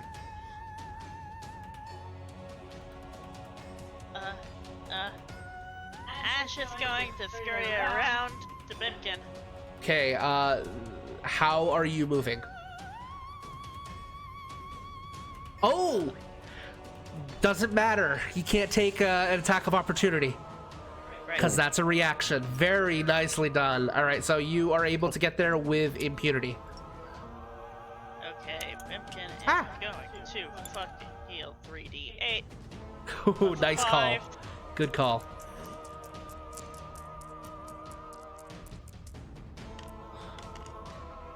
Uh, 15 health. 15 health. So you're kind of everything is black for a moment, Bimkin, but then you feel this surge of life, like someone hitting you with an adrenaline shot. Your eyes shoot open, and you're awake. Okay. Making it your turn. I'm gonna punch that fucker. Okay, so you're gonna have to use half of your movement to get up. You're not having to move any further, so that's no problem. You get back up to your feet. Go ahead and make your attacks. Yeah, I'll just do the 2 attack. Do I want to use a key point here?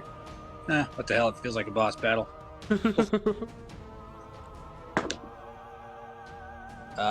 Yeah, that'll be 26. Okay, 26 definitely hits. 19. 19 definitely hits. 13. Does not hit. 15. All right, that does hit. So basically, you kick up back onto your feet, and you just unleash this PK combo. Hit, kind of goes underneath it, and then that last one, basically a roundhouse kick to its back. Wham! Solid connection. Go ahead and roll damage.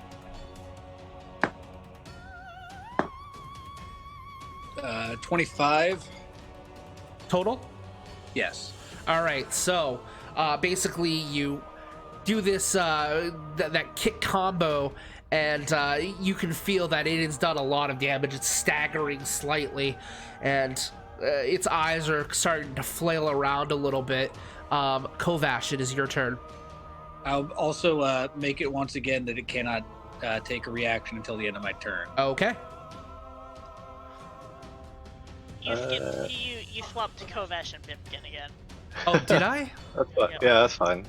Oops, I'm sorry. Sorry. I'm gonna use action surge. Oh, fuck, To get okay. my extra action, and then I'm gonna attack twice, and then use magic missile. Okay. So he's basically gonna like swing his sword twice, and then like at the end of it, he's sort of like flicking the sword, so that like the magic missile sort of flings from the blade, if you know what I mean. Like, That's thematic. awesome. Yes. So yeah, so I'll do the attacks first. That is a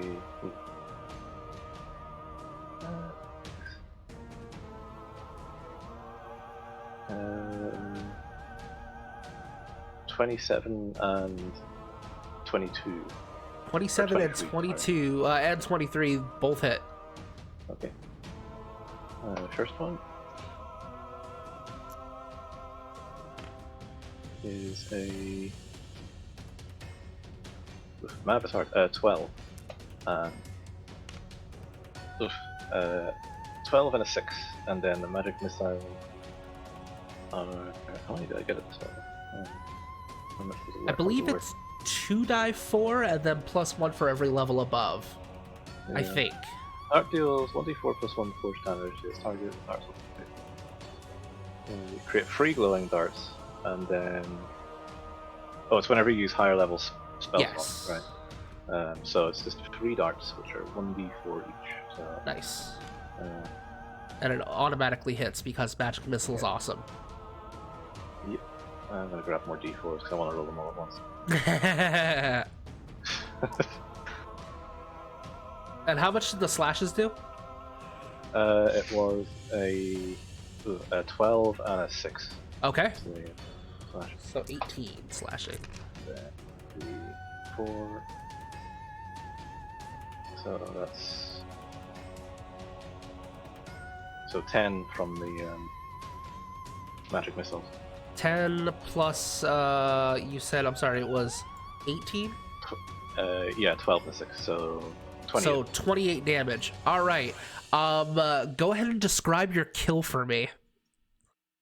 Yeah, I mean, he basically, he just, like I said, he just does one slash and then sort of steps into it, slashes again, sort of steps back and sort of flings the sword in a sort of, sort of like just a big long slash, you know what I mean? And out of the slash, the free missile sort of crescent outwards towards the creepy eye thing, the spectator. Okay. So And then just sort of slam it in the eyeball, I guess. nice.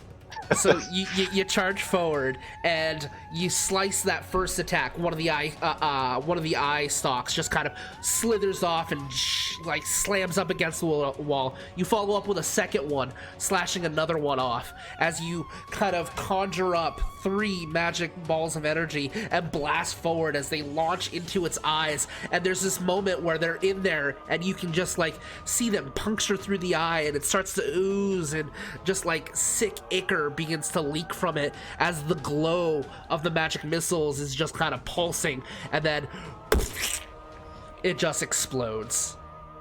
Ew. Well, I was right up in the mix with that fucker, so You are all covered in I'm hiding behind Vivden. purplish goop.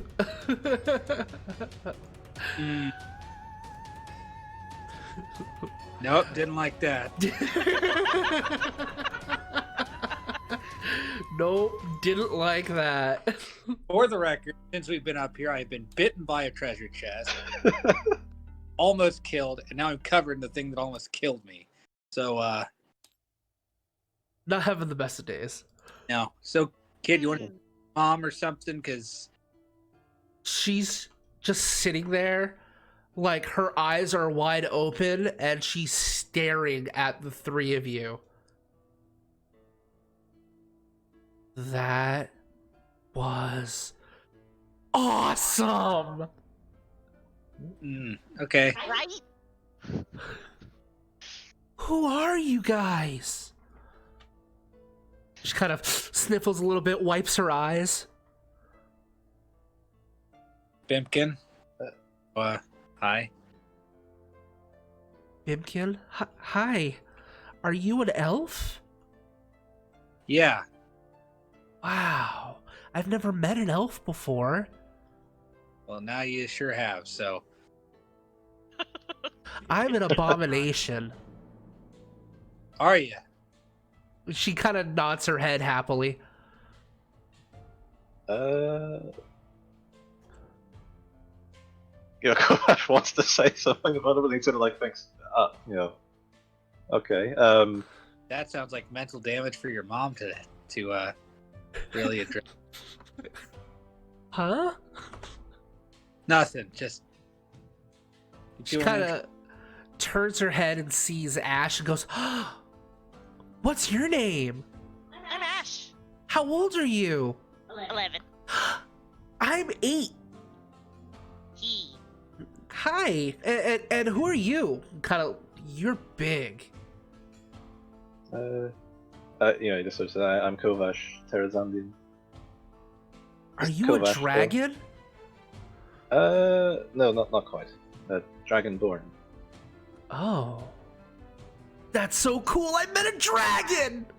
And an elf. Yeah.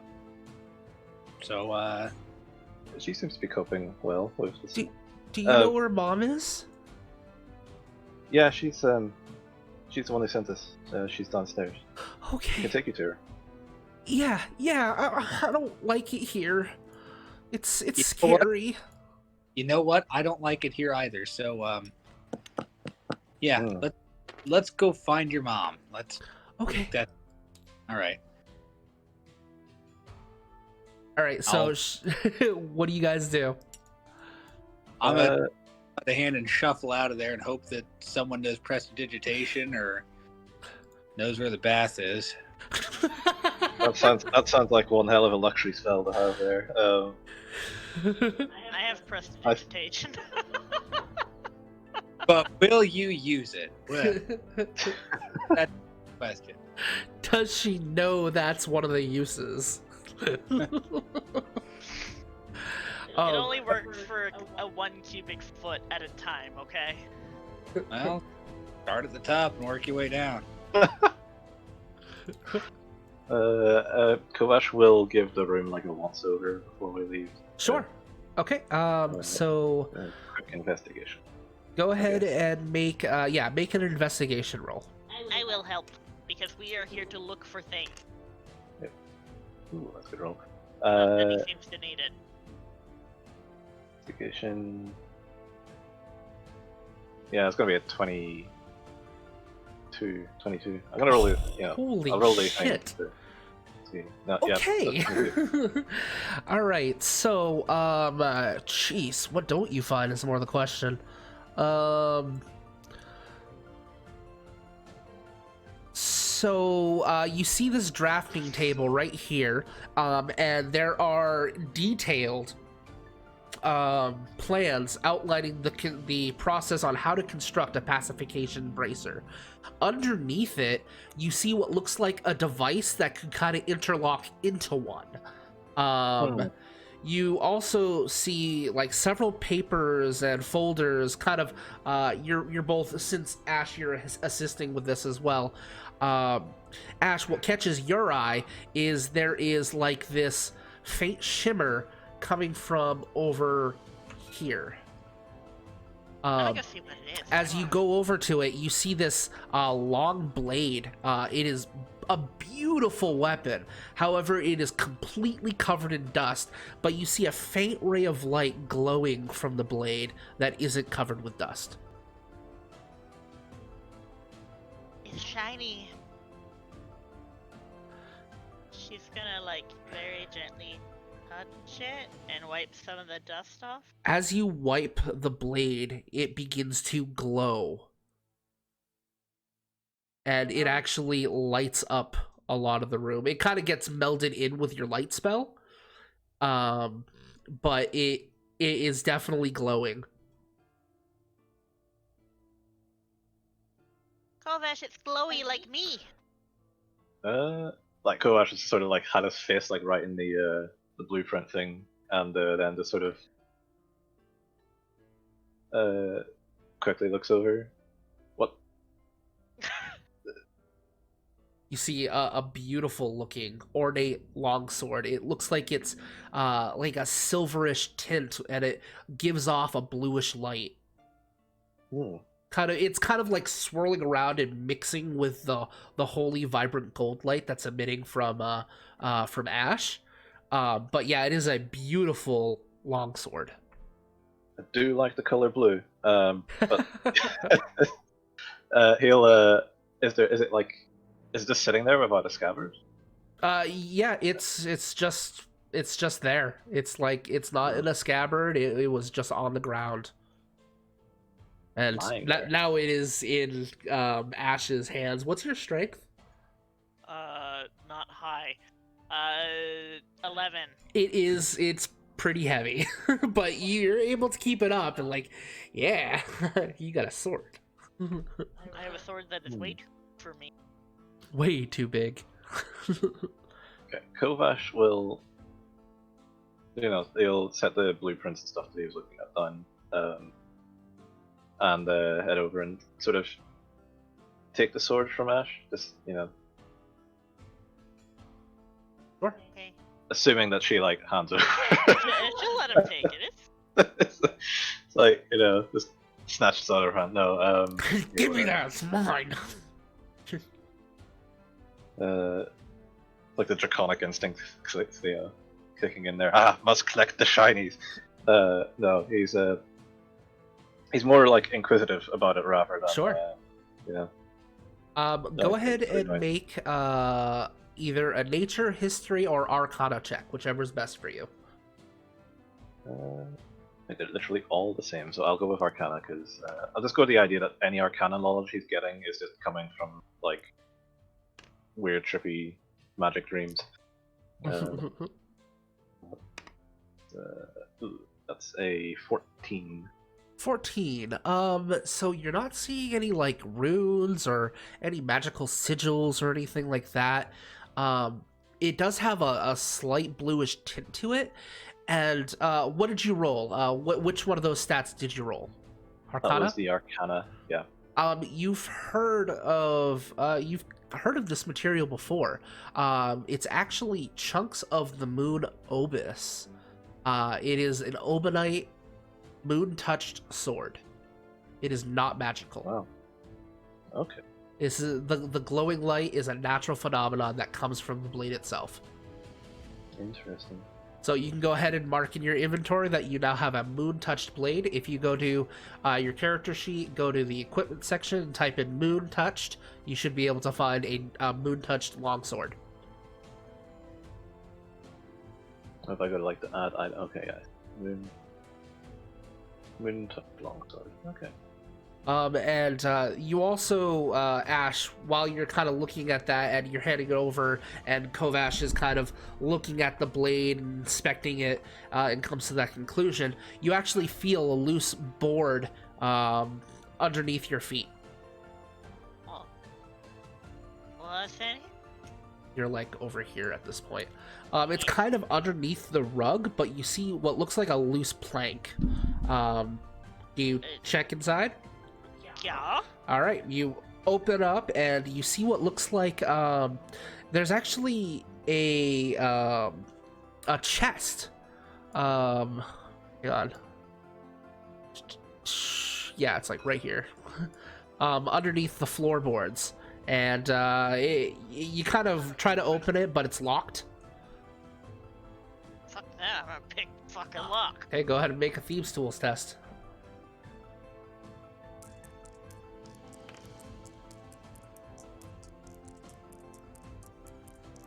That's just a flat check with my proficiency bonus, right? Yes, because you are proficient in Thieves' Tools, right? Or are you not? I am. Okay. Nat 20. So that's you get your dexterity bonus with that too. And a natural 20 anyways, doesn't fucking matter. Jeez, like this is an easy lock as you kind of just stick in some of your tumblers and open it up effortlessly, and you flip it open and you see there's two like what looks like vials with a reddish liquid inside.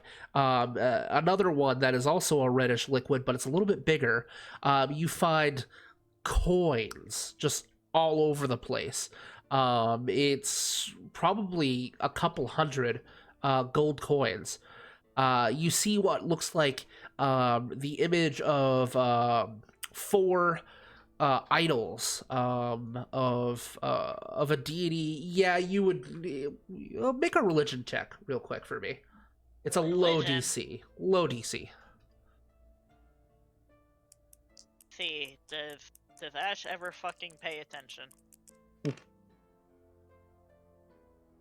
Are you kidding me? What'd you get? No, that's 11. Okay, I get 11. 11. It is Hextor. It is it's a golden idol of Hextor. There are 4 of them. There's also, hang on just a second, I gotta look up what this is. I wrote down the name of it, but for when you only want The very best.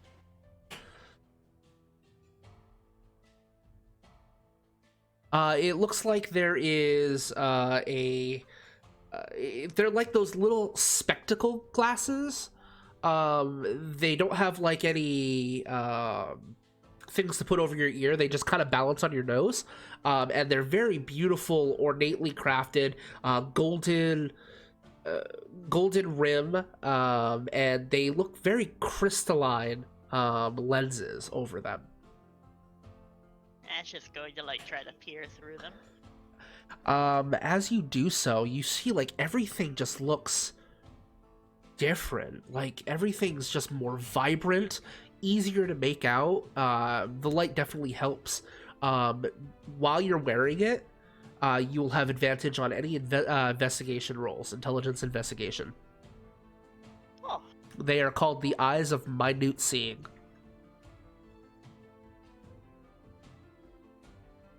There's also a scroll, 2 scrolls inside as well.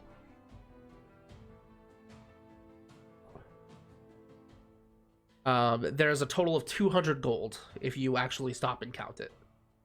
I'm not gonna count it. I'm just gonna grab it. Yeah, so if you want to just add 200 gold to your inventory, you can do that. Yeah, Just fine. keep in mind that every 50 coins is going to be a pound. Right. It calculates that for us. Yes, it does. If you were to get the potions inspected, it is 2 healing potions and 1 greater healing potion.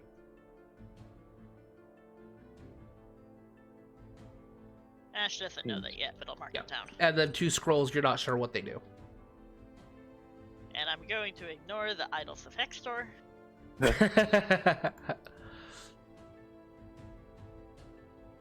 But while that's happening, Kovash, you see the plans. They didn't ask you to get the plans, but Probably They did say they were looking for a way. Yeah, they did say they were looking for ways to like deal with the pack priest, right? right. Like And there is also the device underneath the desk that looks like it could go over a pack brace. Yeah, he'll grab all that and just he'll roll up the plans and And stick those in his you see bag and- you see the girl kind of points at the device and says, "That gets rid of the bad thing." I took the girl out to go see her mom. Oh, I thought you were still here while this was all happening. No, that's they went down, and Kovash and Ash were looking through the room. Okay, Yeah. That's well, why I've been. then that did not happen. Okay, so you get all of that stuff. That's pretty much everything in the room, except you do find a book as well. It is written in a language that you might not understand. What languages do you know? Draconic and Common. So yeah, you don't understand it, but it looks like it stands out from the rest of it. It has like arcane runes and stuff on it, and different spellings. It might be important. Does it look like this stuff that was in the other, in the guest room, in the Sylvantis? Sylvanticus? No, it is not written in Infernal. Yeah, he'll Bring it with us, anyways. yeah, we'll bring it with. Just lobbing all into the same bag. Sure. Basically. And yeah, making sure it's well sealed. He's gonna look for a bit of cloth or something to wrap around the moonblade. Sure. Just so it doesn't stick out or anything, because it's sort of like it may not be magical, but like It's it's still glowy. gonna stand. Yeah, it's glowy and it still stand out. Right. The average person might be like, "Oh, that's magic." Like, no, actually, it's space swords. Right. You know. So yeah, he's gonna cover it a bit. Sure. Okay. So yeah, it's easy enough to find. There's plenty of blankets in the other room. You grab a piece of cloth and you wrap it around, and you could probably make a quick little loop to put around your belt so it hangs for. Yeah. It's not gonna be good for a long run, but it'll at least do the trick for now. Yeah, he'll probably look at getting like a scabbard made. Yeah, absolutely. Meanwhile, so Bimkin, you get back to Sylvantica's room, opening up the door as you see the worried-looking, tiefling mother, Sylvantica, sitting there, looks up and sees you with, expecting eyes, and then Rudra kind of peeks out from behind you and smiles at Sylvantica's. Sylvantica's eyes grow wide as she smiles, and Rudra, and she embraces Rudra in a just a really tight hug. Mom, you're too tight. Oh, I'm sorry, my little one. Oh, I am so glad to see you. She looks at you with the most appreciative look in her eyes, and oh, thank you so much for bringing me back, my Rudra. Oh, you're very welcome, but I don't suppose there's a nice bath around here, is there?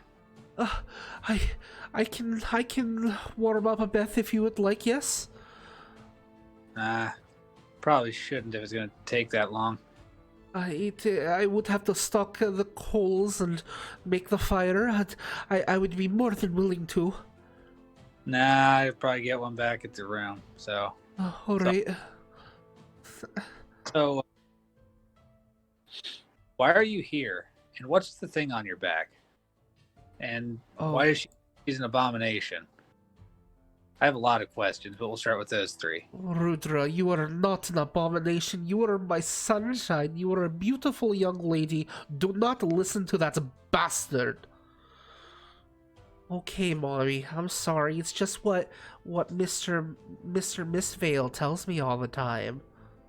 Well, he is a bastard and should not be listened to. Now, as for the sigil on my back, it is a rune of servitude. It means that I cannot. She kind of sniffles a little bit and has a hard time getting the words out. I cannot go against the wishes of my master. I must do everything he tells me. That's no good. Is there anything we can do about that? I am not skilled in the arcane arts. I do not know. I am sorry. I'm just trying to help you.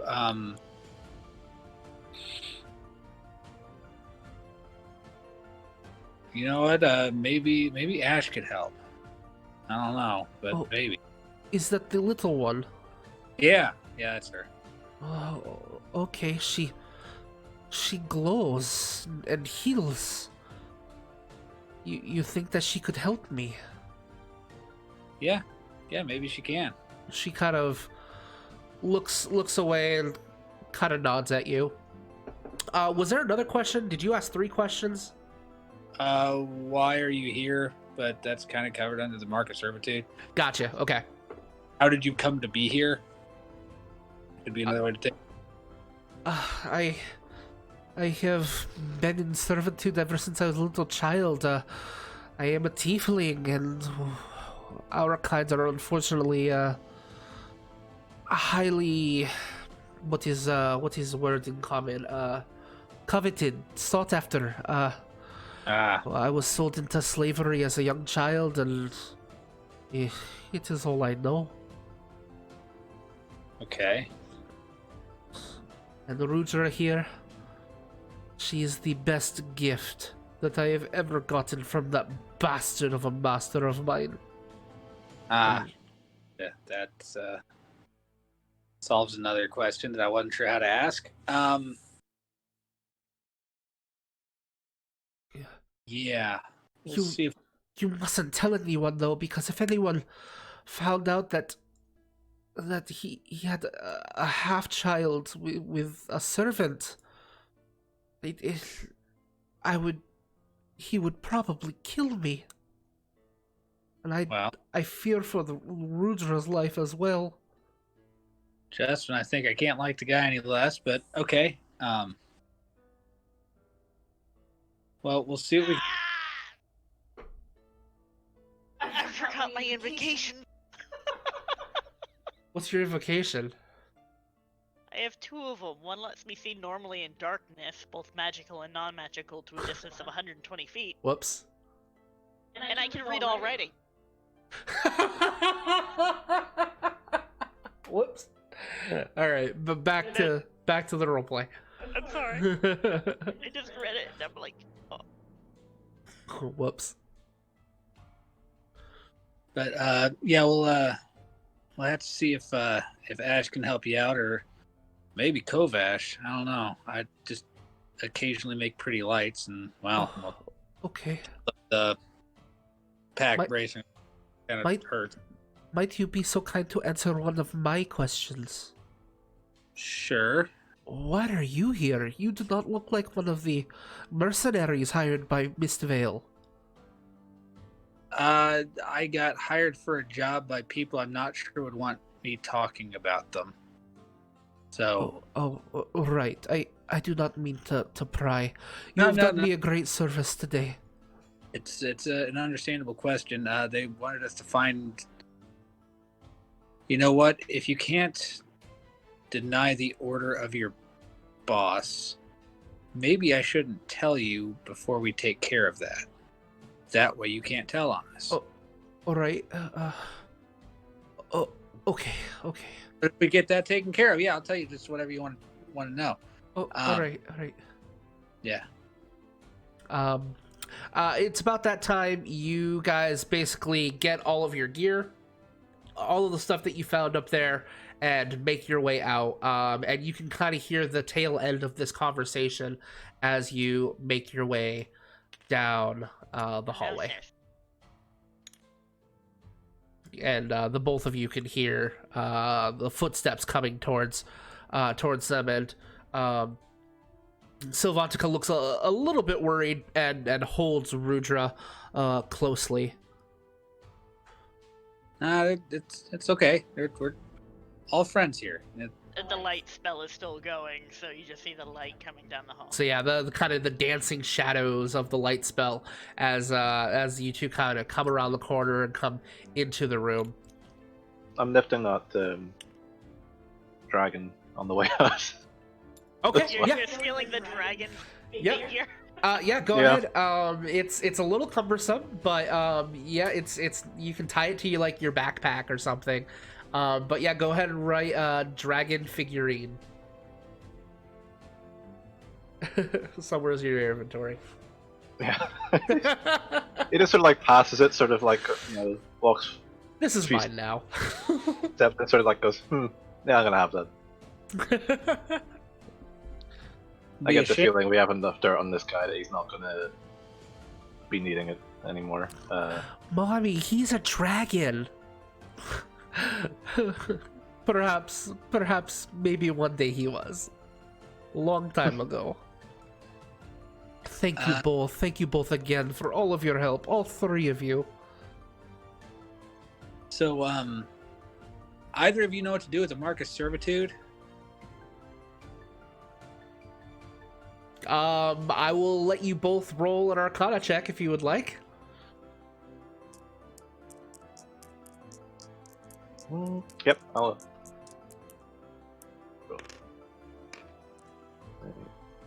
Ugh. I got a 5. 5? Yep. Yeah, you. What's that? Arcana. Oh, 5 in Arcana. Sorry. Yeah, no. Yeah, That's like. oh, like as in that's what? Yeah, that's my reaction. Yeah, What's okay, yeah. that? Is your reaction? A Yeah. what? 19. 19. A mark of servitude. It sounds like some sort of enchantment.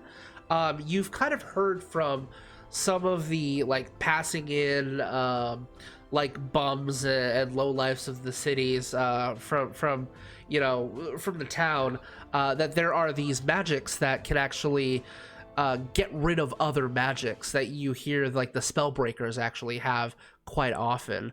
What is it called? Maybe a dispel magic would probably work. But I don't know that one. You don't know that one. I don't Well, know I- if I can even access to that. I believe we're here, and I don't know of anyone here in town that would have access to that.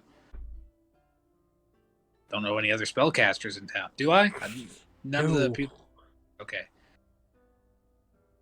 I Did mean, you- there was a you did hear of an alchemist in town, but that's about as close to. And he has you did see that in one of the flyers was he was under investigation for spellcasting. Okay. So it's possible he might be a spellcaster, but you're not sure. What? Why gasp? I didn't pick my last spell. You didn't pick your last spell? Known spells, 5 out of 6. Okay. Do you have access to Dispel? At this level, yes. Of course you do. I will allow it. I will allow it. If you want to take Dispel Magic, I will let you take it. Well, okay. Ash is sitting there pondering and like this magic, and then she thinks back to some of the stuff that Zeke had taught her, where she was only like half paying attention. I think I can. You see Sylvantica kind of like looks a little confused, like, what? You do? Yeah, Mom, she's really strong. I saw her do this thing, and there was lights, and then he, like, stabbed and sliced, and he was like, pow, pow, pow, pow, pow! And then it was like, there was this monster with eyes and exploded! It was so cool. What? Yeah, I'll point to my shirt covered in purple shit, and it exploded. The shirt was white there, but kind of holds Rudra a little bit closer, like, I am so glad you are okay, little one. Yeah, this mayor fellow keeps some interesting pets. Is all I'm saying. So, One tried to eat him. what level would that be considered? Do I have to roll? It is always considered your highest level because you are. No, the thing I'm trying to dispel. Oh, I have to what is the? It's third level or lower, I believe. Any spell of 3rd level or lower on the target ends. Okay, go ahead and make a roll then. With your spell attack modifier, I believe it is, or does it roll? I roll, I have to make an ability check using my spellcasting ability. The DC equals 10 plus the spell's level. Okay, so go ahead and make a roll. I've been rolling like shit, I'm I afraid. know you have. But I want to help.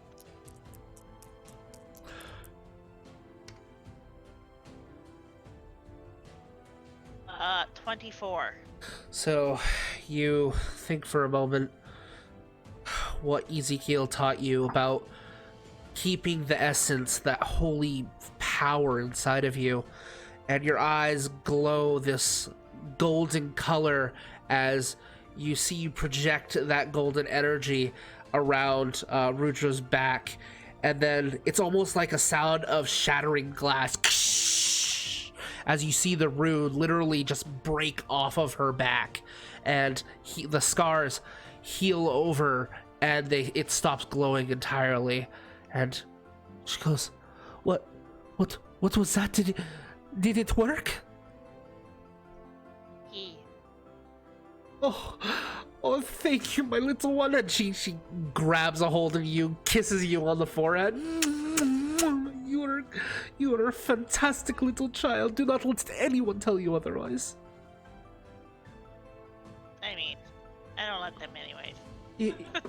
If that worked, then I could leave. I could get out of here. Any idea where you'd go? I don't know. I have never known freedom before. I have been a slave since before Rudra's age. But There were I two don't others. think we can stay here. Gosh, says there were two others. I don't remember their names. I don't know if they ever gave you their names. They, They did? they did not. Okay. Okay. Yeah, Kovac will say there were two of her servants downstairs. They were the ones that told us about you. I told them to go and book a room at the inn. Oh, all right. And to say that the Silver Dragonborn sent them. Yeah, I don't know that you want to stay too close to where the guy that put you with a mark of servitude could find you. So you might want to get town. What was that last part? You broke up a little bit. So you might want to get out of town. Right. Do you know anyone who could help me? What about the wharf master guy? There's Ooh. boats always leaving and coming. Or there's the monastery. The monastery? But Yeah. she's free. She doesn't want to sit in a monastery. I think that's her decision. The My monks are little cool. my little one, I would go anywhere as long as I am safe with my Rudra. That's Where Might is maybe be something to speak about with the ones that sent us, because they might know somewhere she could go. She could be safe. all right. So what should I You see her kind of have this burst of energy as she stands up, and she starts grabbing clothes out of her bureaus and starts packing a makeshift sack. And she goes, looks at Rudra and says, "Rudra, you go to your room, get a couple outfits that you like, and you can bring 2 toys with you, but no more. We cannot take it with us." "Oh, but Mom, I like all my toys." I know, little one, but we have to travel light. We're leaving this place once and for all. But won't Mr. Mistvale be mad? I do not care if he is mad. We are leaving. Yes, Mom. You see her kind of duck her head down, and she heads outside and outside of the room and heads to her room. Okay. Kovac just sort of pauses for a second. I do have a question. She stops and looks over her shoulder. Why did Mistvale have Rudra up in the attic? Like, I mean, why would he keep her there? She Just takes so that no one knew. Takes a gulp and looks like she's hesitant to answer just out of reflex, but alright, if the rune is gone, I suppose I can tell you. Every 7 years, a child is taken and is brought to the attic. I do not know what purpose, but once they go in, they never come back. And one day, he was looking for another child and could not find one in town. And he decided to take my little Rudra. I feared I would never see her again. Mm.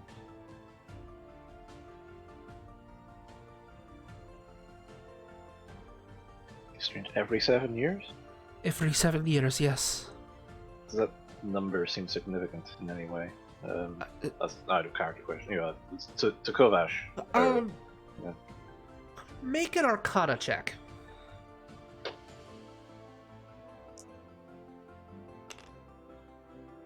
That's a 12. 12. Certain numbers do have sort of arcane meaning, superstition behind them. 7 is, basically it's the day, how long a week is, which can be associated as a kind of a lucky number. Like 13 can kind of is the day of the full moon of every month. 21's also a very superstitious number, so you're kind of getting the idea that it's very possible there's a ritual involving specifically 7 years. Okay, well, that might be actually that book that he found might have that detail in it. Yeah, he's not going to take that book out again. He's just sort of he's just pondering this, and then also asks about the books in her, like the wee cabinets there, the ones in Infernal. So how do you bring it up? What do you say to her? He just he sort of after pondering a bit, he sort of kneels down and eyes the books, says and asks if they're hers. He says, yes. I write my journals in my native tongue. It is the only sort of privacy I know that I have over Thomas. He does not know Infernal. Yeah. This scroll was covered in blood. There was a scroll. It was a scroll, wasn't it? That was covered in blood. Yes. There was a rolled up piece of paper that you never opened. Yeah. He sort of I remember he noted that there was like blood stain on it. Yes. Or something. Yep. Yeah. He'll ask about that as well. Just yeah. And what about this?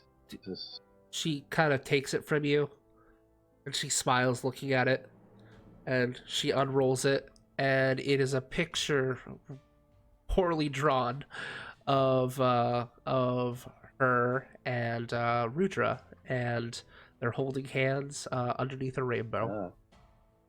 Oh. She rolls it back up and holds it close.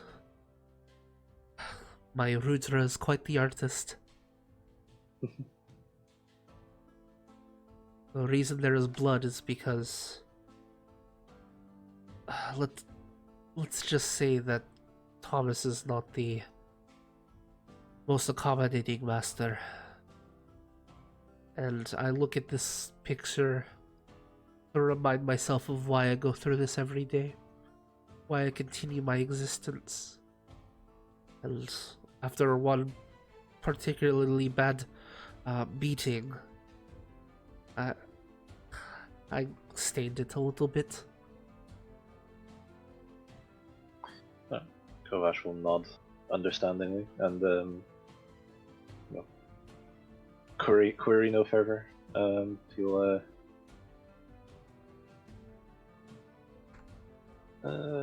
he'll help her get packed, I guess, or something. Sure.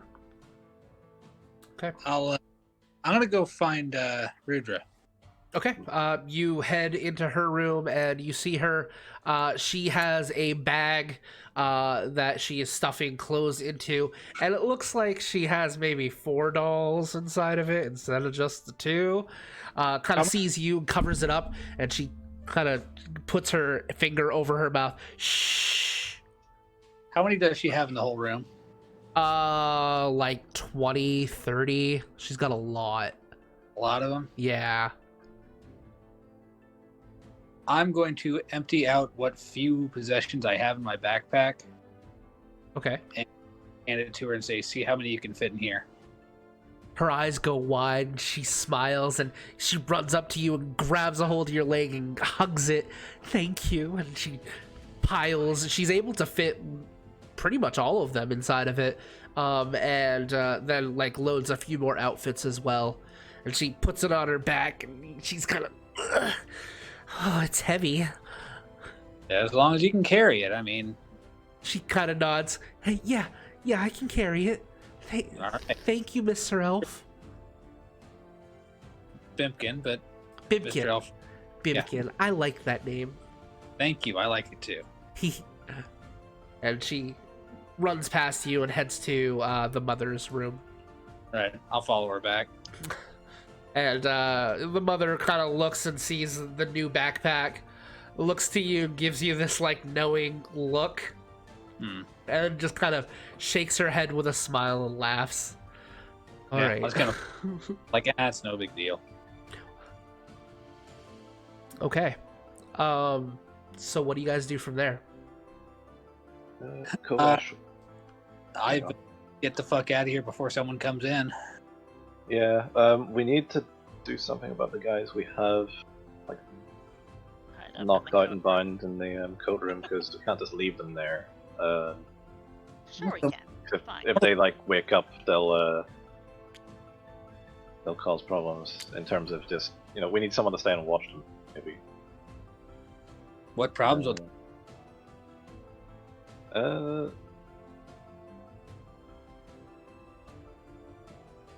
I mean, they saw us using magic. If I may, you hear kind of speak up a little bit. Those men that Mistvale hires, they're far from loyal to him. They only know money. Perhaps you could bribe them into not saying anything.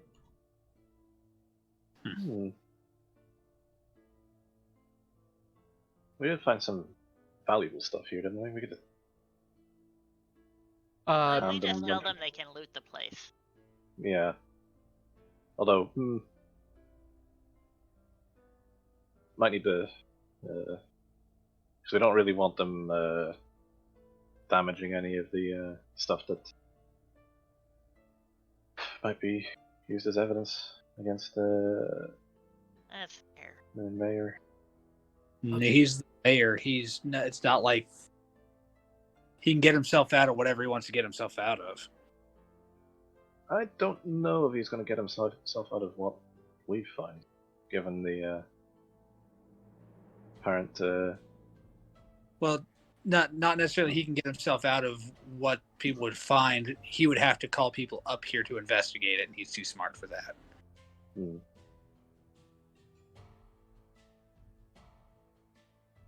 Why don't we just- I doubt the town guard would come up and investigate the mayor's house just because we said something weird was going on there without him being home. Well, I mean, the people he sent us. Is that not what we're sort of doing for them? Is uncovering this sort of thing? I thought we were just getting the item. I They think also they want. wanted us to look for information.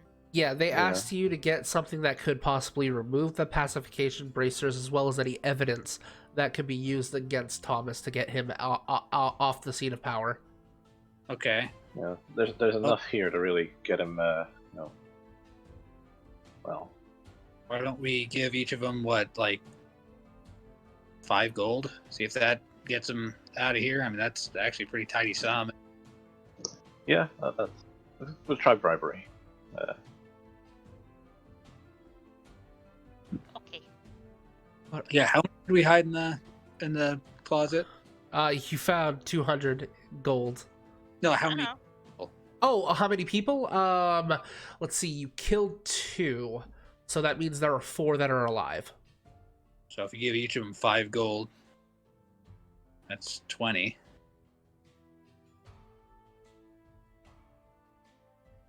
And none of us know that Ash found that money, right? Yeah, I think she kept that to herself. Yeah, Kovash was distracted by a very shiny sword. Yes, you so- were. And then he was distracted by the blueprints, so he's. Yeah. distracted by the fact that I wasn't in the room and I was covered in most of a thing. Mhm. Well, I mean, I don't have quite enough on me to cover all that, so if someone could help out. I can. Oh, yeah. Okay. But, what, we'll each do, like, you and I each do 10? Does that sound? I can. Let's see if they agree first. Yeah. Let's go have a chat with them. Okay. He'll look at. I keep forgetting her name. Sylvantica. Sylvantica. And say, you don't need to be there. I assume you wouldn't want to alright. be. Unless you do. I mean, that's. I think it would be best if we both just left sooner rather than later. Hold on. Are you leaving? She nods her head yes. Do you know where you're going to go? I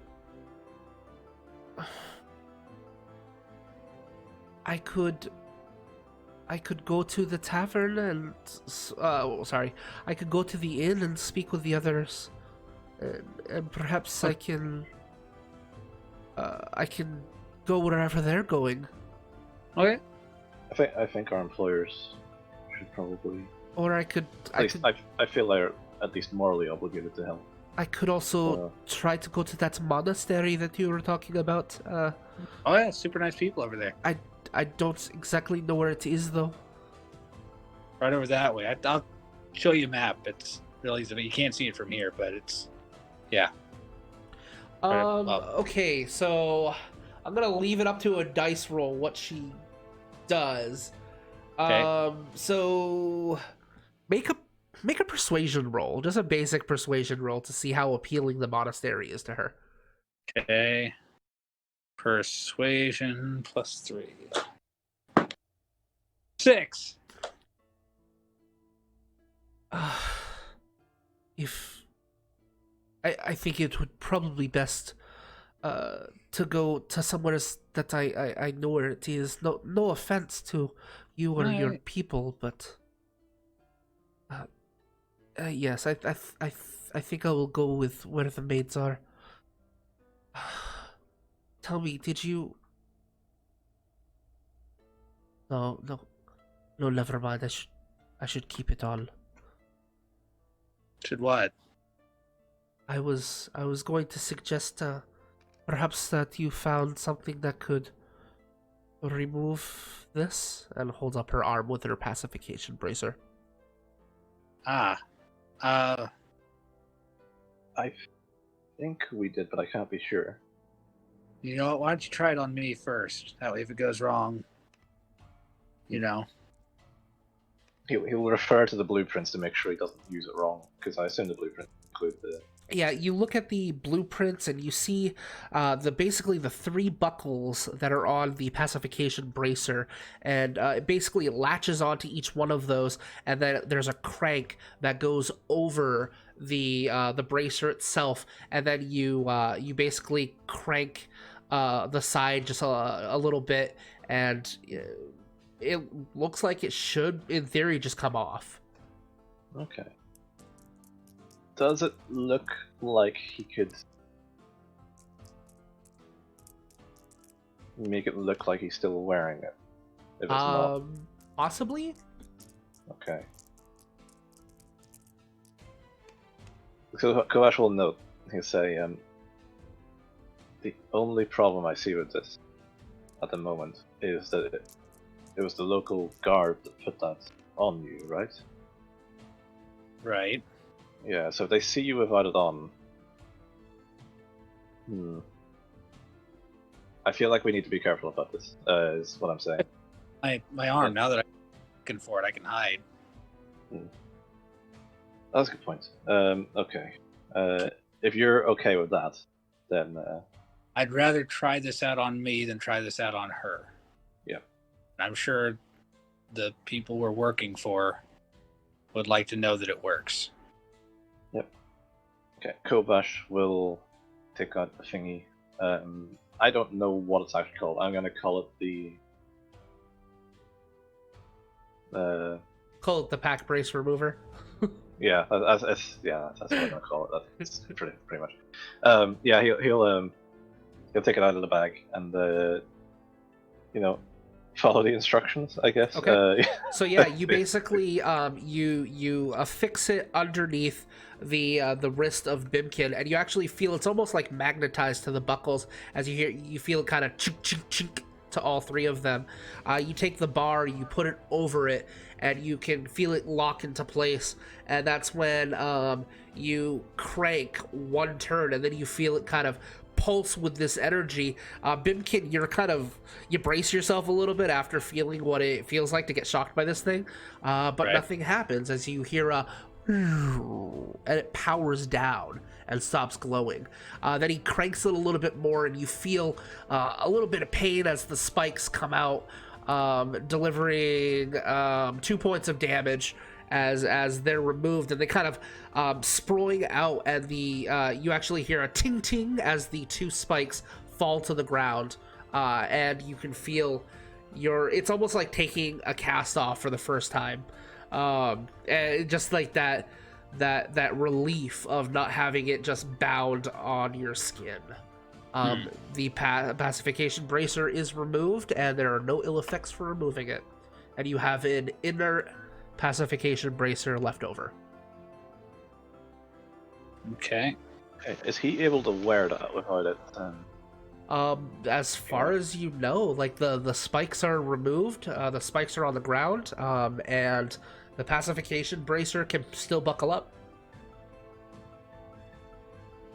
I'll put it on and I'll buckle one of them and then I'll unbuckle it. Does it just come right off? Comes right off. Yep, like All a right. normal buckle.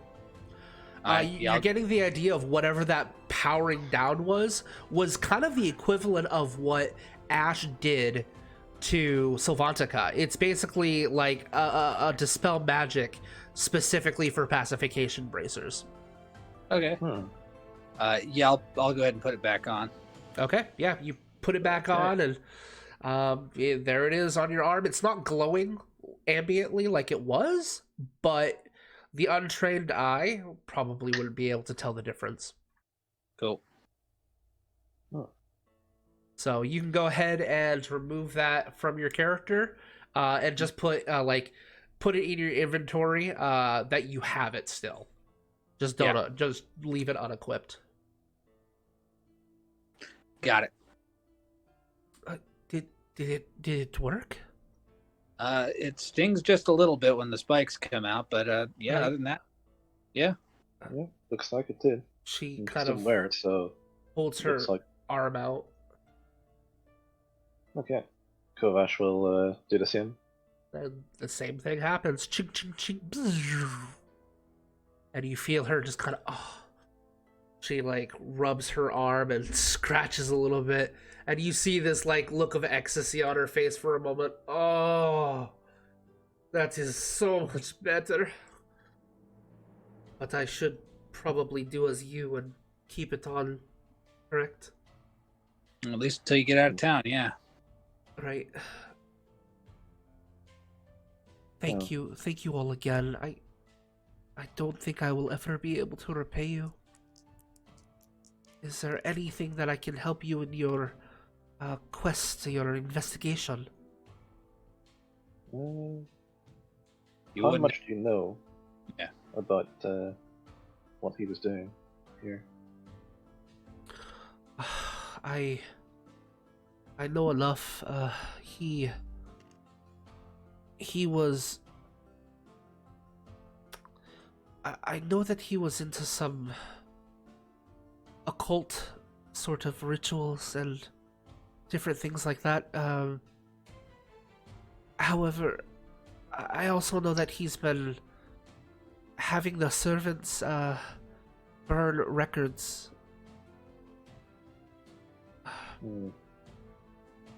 Yeah, I think we found some in the album.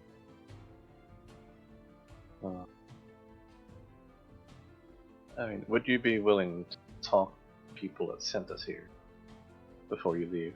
Yes, Yes, of course I will do. I will do Then they would whatever know I what can to look help. for. I'm not- Then they would know what to look for. Then Oh, all right. they sort of look at Bimkin and Ash, and sort of like, does that sound all right to you guys? Yeah. Okay. Okay. So what do you guys do? So we have some mercenaries to bribe. Uh-huh. Yeah. So yeah, I guess we head downstairs and Okay. into the cloakroom and see if any of them have come to yet. Okay.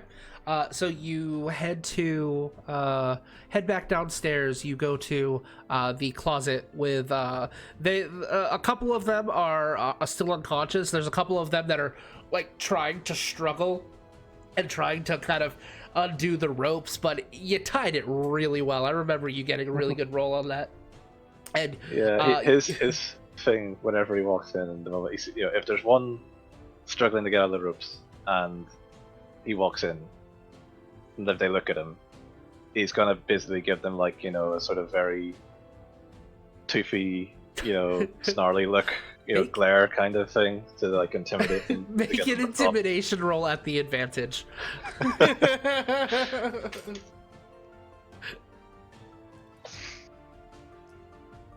That's a intimidation. That's an 18. 18. All right, so you see one of them kind of like sees you and pretends to be unconscious again, and the other one's like kind of just quivering, like, what do you want? We want to chat. He just kind of he's breathing heavy, not sure what he can do. He's basically afraid for his life. Cool, Ash. Well, is there like is there like seats in here, like in the sort of the edge of the room? Is there like a bench kind of thing? Yeah, we'll Anything say like that there's a bench where people can kind of put shoes on, take shoes off if they needed to. So yeah. Yeah, Kovash will head over that and just sort of sit down, looking more. You see the one who's pretending to be unconscious kind of open its eyes a little bit, sees that you're still looking, and closes it again.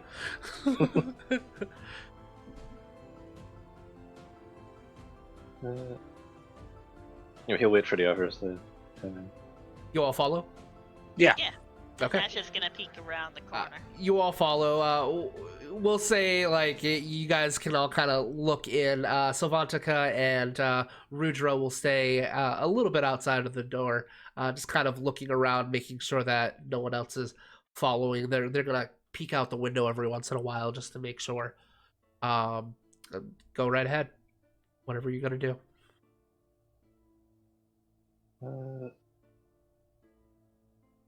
Bimkin's the one that's good at talking, isn't he? Yes. So Yeah.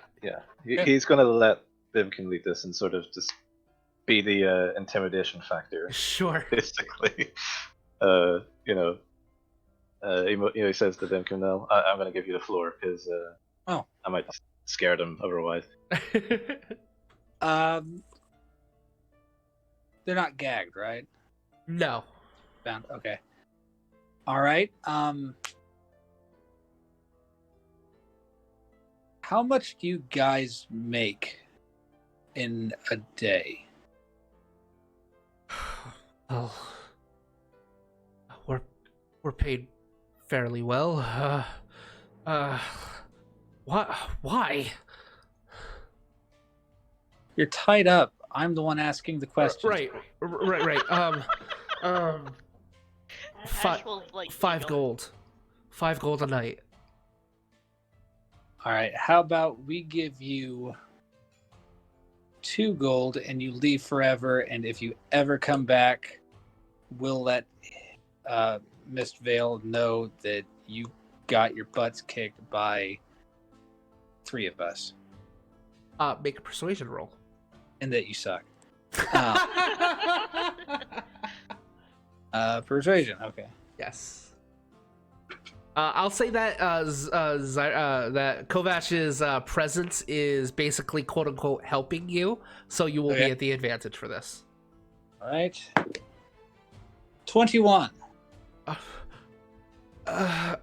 Too only 2 gold. And then the one that's unconscious just kind of nudges into him and says, "Take the deal," and it continues to pretend that he's unconscious.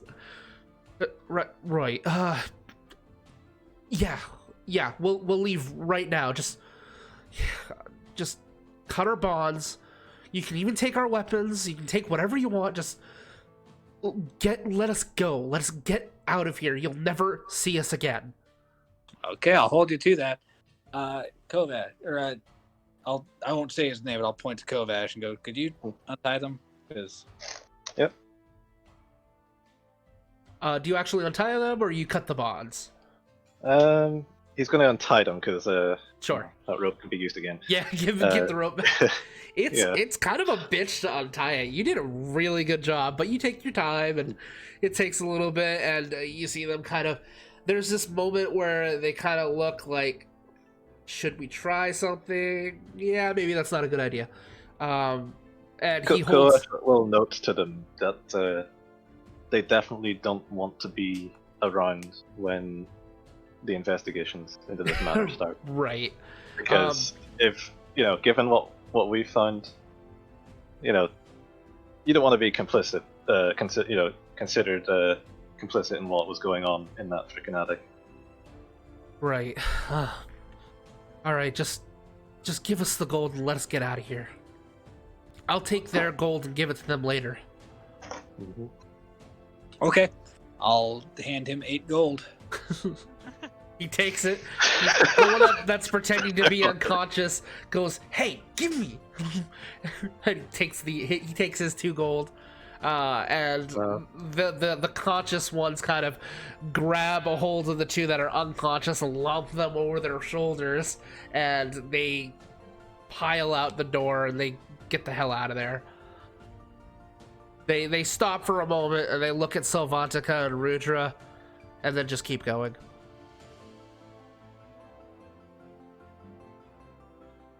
All right.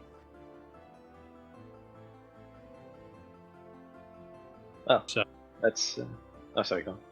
No, that just was kind of a hanging so. Just like, what's next? I guess we go tell our employer. Yeah. The job's done.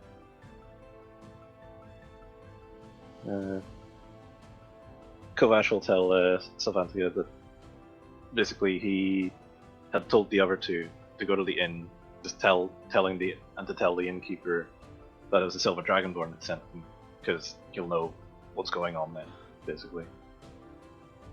All right. And, Thank you again. Thank you. And then picks- someone will be around. I think. We'll see what happens. she'll kind of help Rudra with the heavy pack, and they head out, and then they head in the direction of the inn. Before they actually leave, I rolled my sleight of hand. 21 on a sleight of hand to slip a bag into Savante pack. Okay. Do you want to send that to me, what you sent, or do you want to just say it?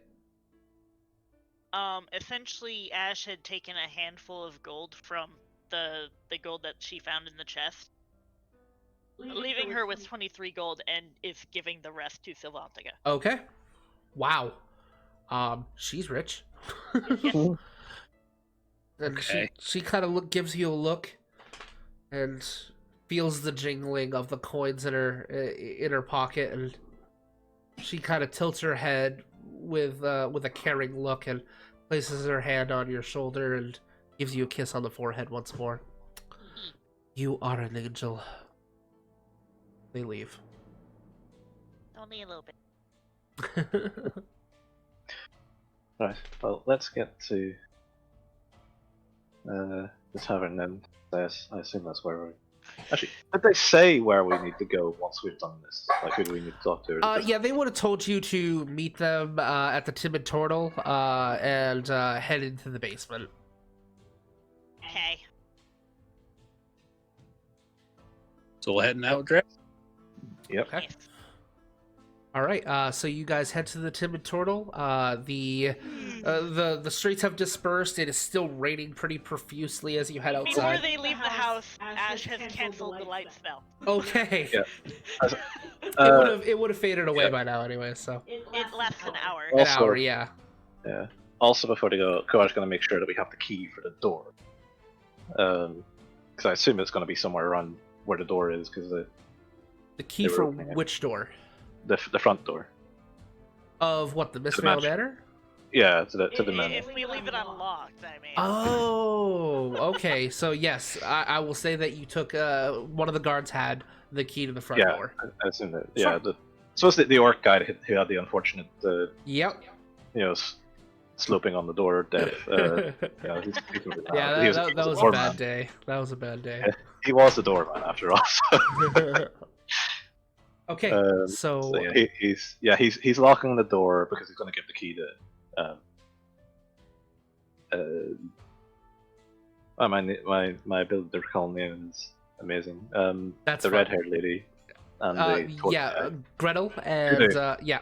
So Gretel and Damu. Damn it, so not Dudu. you Sorry, I'm thinking of like an entirely different character from an entirely different game. Yeah, no, Damu, that was it. Yeah. All right, so you guys head to the Timid Turtle. As you're heading there, the rain actually helps clear off some of the purple grime that's all over you guys. And you head into the Timid Turtle. A few of the patrons kind of look at you and give you a few strange looks, but then go back to their meals. You head right behind the bar and head down into the basement. And that is where you see Damu and Gretel, as well as Wharf Master Phalasad and Ophi, all kind of huddled over some paperwork. And they look up and they see you and give you a smile. And that is where we'll end tonight's episode. Okay. All right, so Yay. since you are now level 5, it's going to be 8 checkpoints to get to the next level, and you only can net you're not going to be able to net as many experience checkpoints as you normally would at level 4. So you have a possible of 5 checkpoints. How many checkpoints in are you currently? Man. I've done 4 of 8 that I You might. have 5 4 out of of 8? 8. 5 out of 8? 5 out of 8. Yeah. Is that with today's? No, No. we're at 5 out of 8. Okay, perfect. So you get 1 automatically for the recap. You get another one for the deadly encounter with the spectator, and you guys only need 3 more to max out. I don't think there's anybody in chat. There might be. I see the Grace Dog hanging out. So Grace Dog, if or anybody else in chat that has kind of learned anything, go ahead and type what you have learned, and you can net them a bonus experience point that'll allow them go over the 5 checkpoints that they're allowed to get here. So go ahead and type, and it can be anything that you have learned, either in character, of the characters, about the story, about D&D, about our playstyle, or something you've enjoyed. So go ahead and type in the chat, and you can get them more experience points. But until then, you guys can get 3 more checkpoints by yourselves, and we're going to start with Bimkin. What have you learned? Beware strange boxes. Beware strange boxes, a very good lesson. Kovash, what have you learned? There are baby beholders. Yeah, spectators. Have you ever heard of those out of character? No, I never heard of those. Like whenever you put it down, I was like, oh, Jesus Christ, it's pretty early to be seeing a beholder. They're actually not beholders. They're kind of like distant cousins. Like a spectator doesn't become a beholder, but yeah, they're related essentially. They're basically beholders lights. Oh, so they're like budget store beholders. Yeah, Not quite beholders. not quite. Just 1 calorie beholder. Yeah, store brand. Exactly. Yeah. You put that mini on the board. I was like, fuck, if you wanted to end the campaign this way, just No, yeah, there would be like at least 5 more stocks if it was a beholder. So, And we would be fucked. Ash, what have you learned?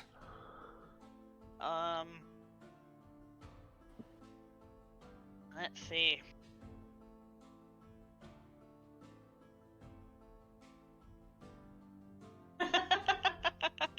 All right, give us yours, and I'll read that one off. Ash has learned that some people have way too much shit in their houses. Yeah, what is one person gonna do with all of this? It, like, really doesn't seem necessary. That's one. And then we got one from chat. The Grace Dog says, I learned that those pacification bracer things are nasty, and Ash is very generous. Those are both true, and that's gonna get them 1 extra checkpoint that they can Ash go has beyond. no real use for gold because she's used to having nothing. Right. So to actually like have money, she doesn't know what to do with it. Right. So, Bimkin, what have you learned? Even slaves don't find the monastery life to be terribly appealing. Yeah, I guess so. All right, Kovash, what have you learned? That escape passages made for humans are uncomfortable and cramped and generally unpleasant to verse as a 7-foot tall dragonborn. Your size definitely makes a difference, and probably won't be the last time this happens. And yes, Grace Dog, you did help. Thank you so much. So Ash, what have you learned? I have learned. Well, Ash has learned that.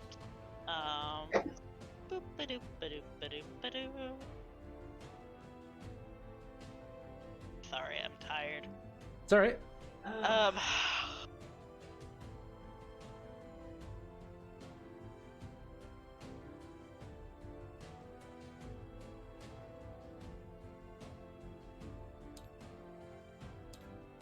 I mean, really, Ash has learned that you can give people money to make them do what you want them to do with those Yeah. mercenaries.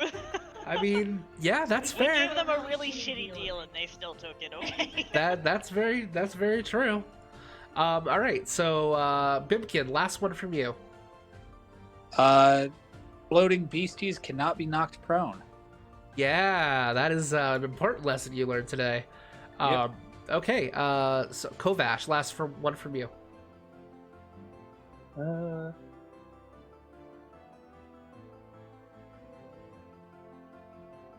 Bimkin is fucking terrifying on the damage. No shit! Holy fuck! I thought like the first time we killed the guy, I was like, well, that was a lot of damage. Then it's like he's leveled up and now he's got like how many attacks? 4 yeah. with flurry of blows. Yeah, I can only do that 5 times a day, or 5 times per short rest. But Right. if it's still standing after 5 times, then we're all fucked. That's true. Yeah. That's true. And the like the status stuff on each. strike. Yeah. That's Fucking pretty good. monks are OP as shit. Yep. All right, last one to cap everything off. Go ahead, Ash. I'm gonna make everybody sad. Ash has learned very briefly what it felt like to have a mother. Go ahead and say that one more time. You didn't pick up quite much. Ash had learned very briefly what it was like to have a mother figure. Aw, that's cute. You got 2 father figures. I mean, That's true. Ash hasn't had parents. She had Zeke, but that was about it. All right, so that is where we'll end tonight's episode. I want to thank all of you so much for joining us today. That was a really good campaign. I really enjoyed it. Got a little rocky there for a little bit, but you know, you guys overcame it. Freaking yeah. So that was really nice.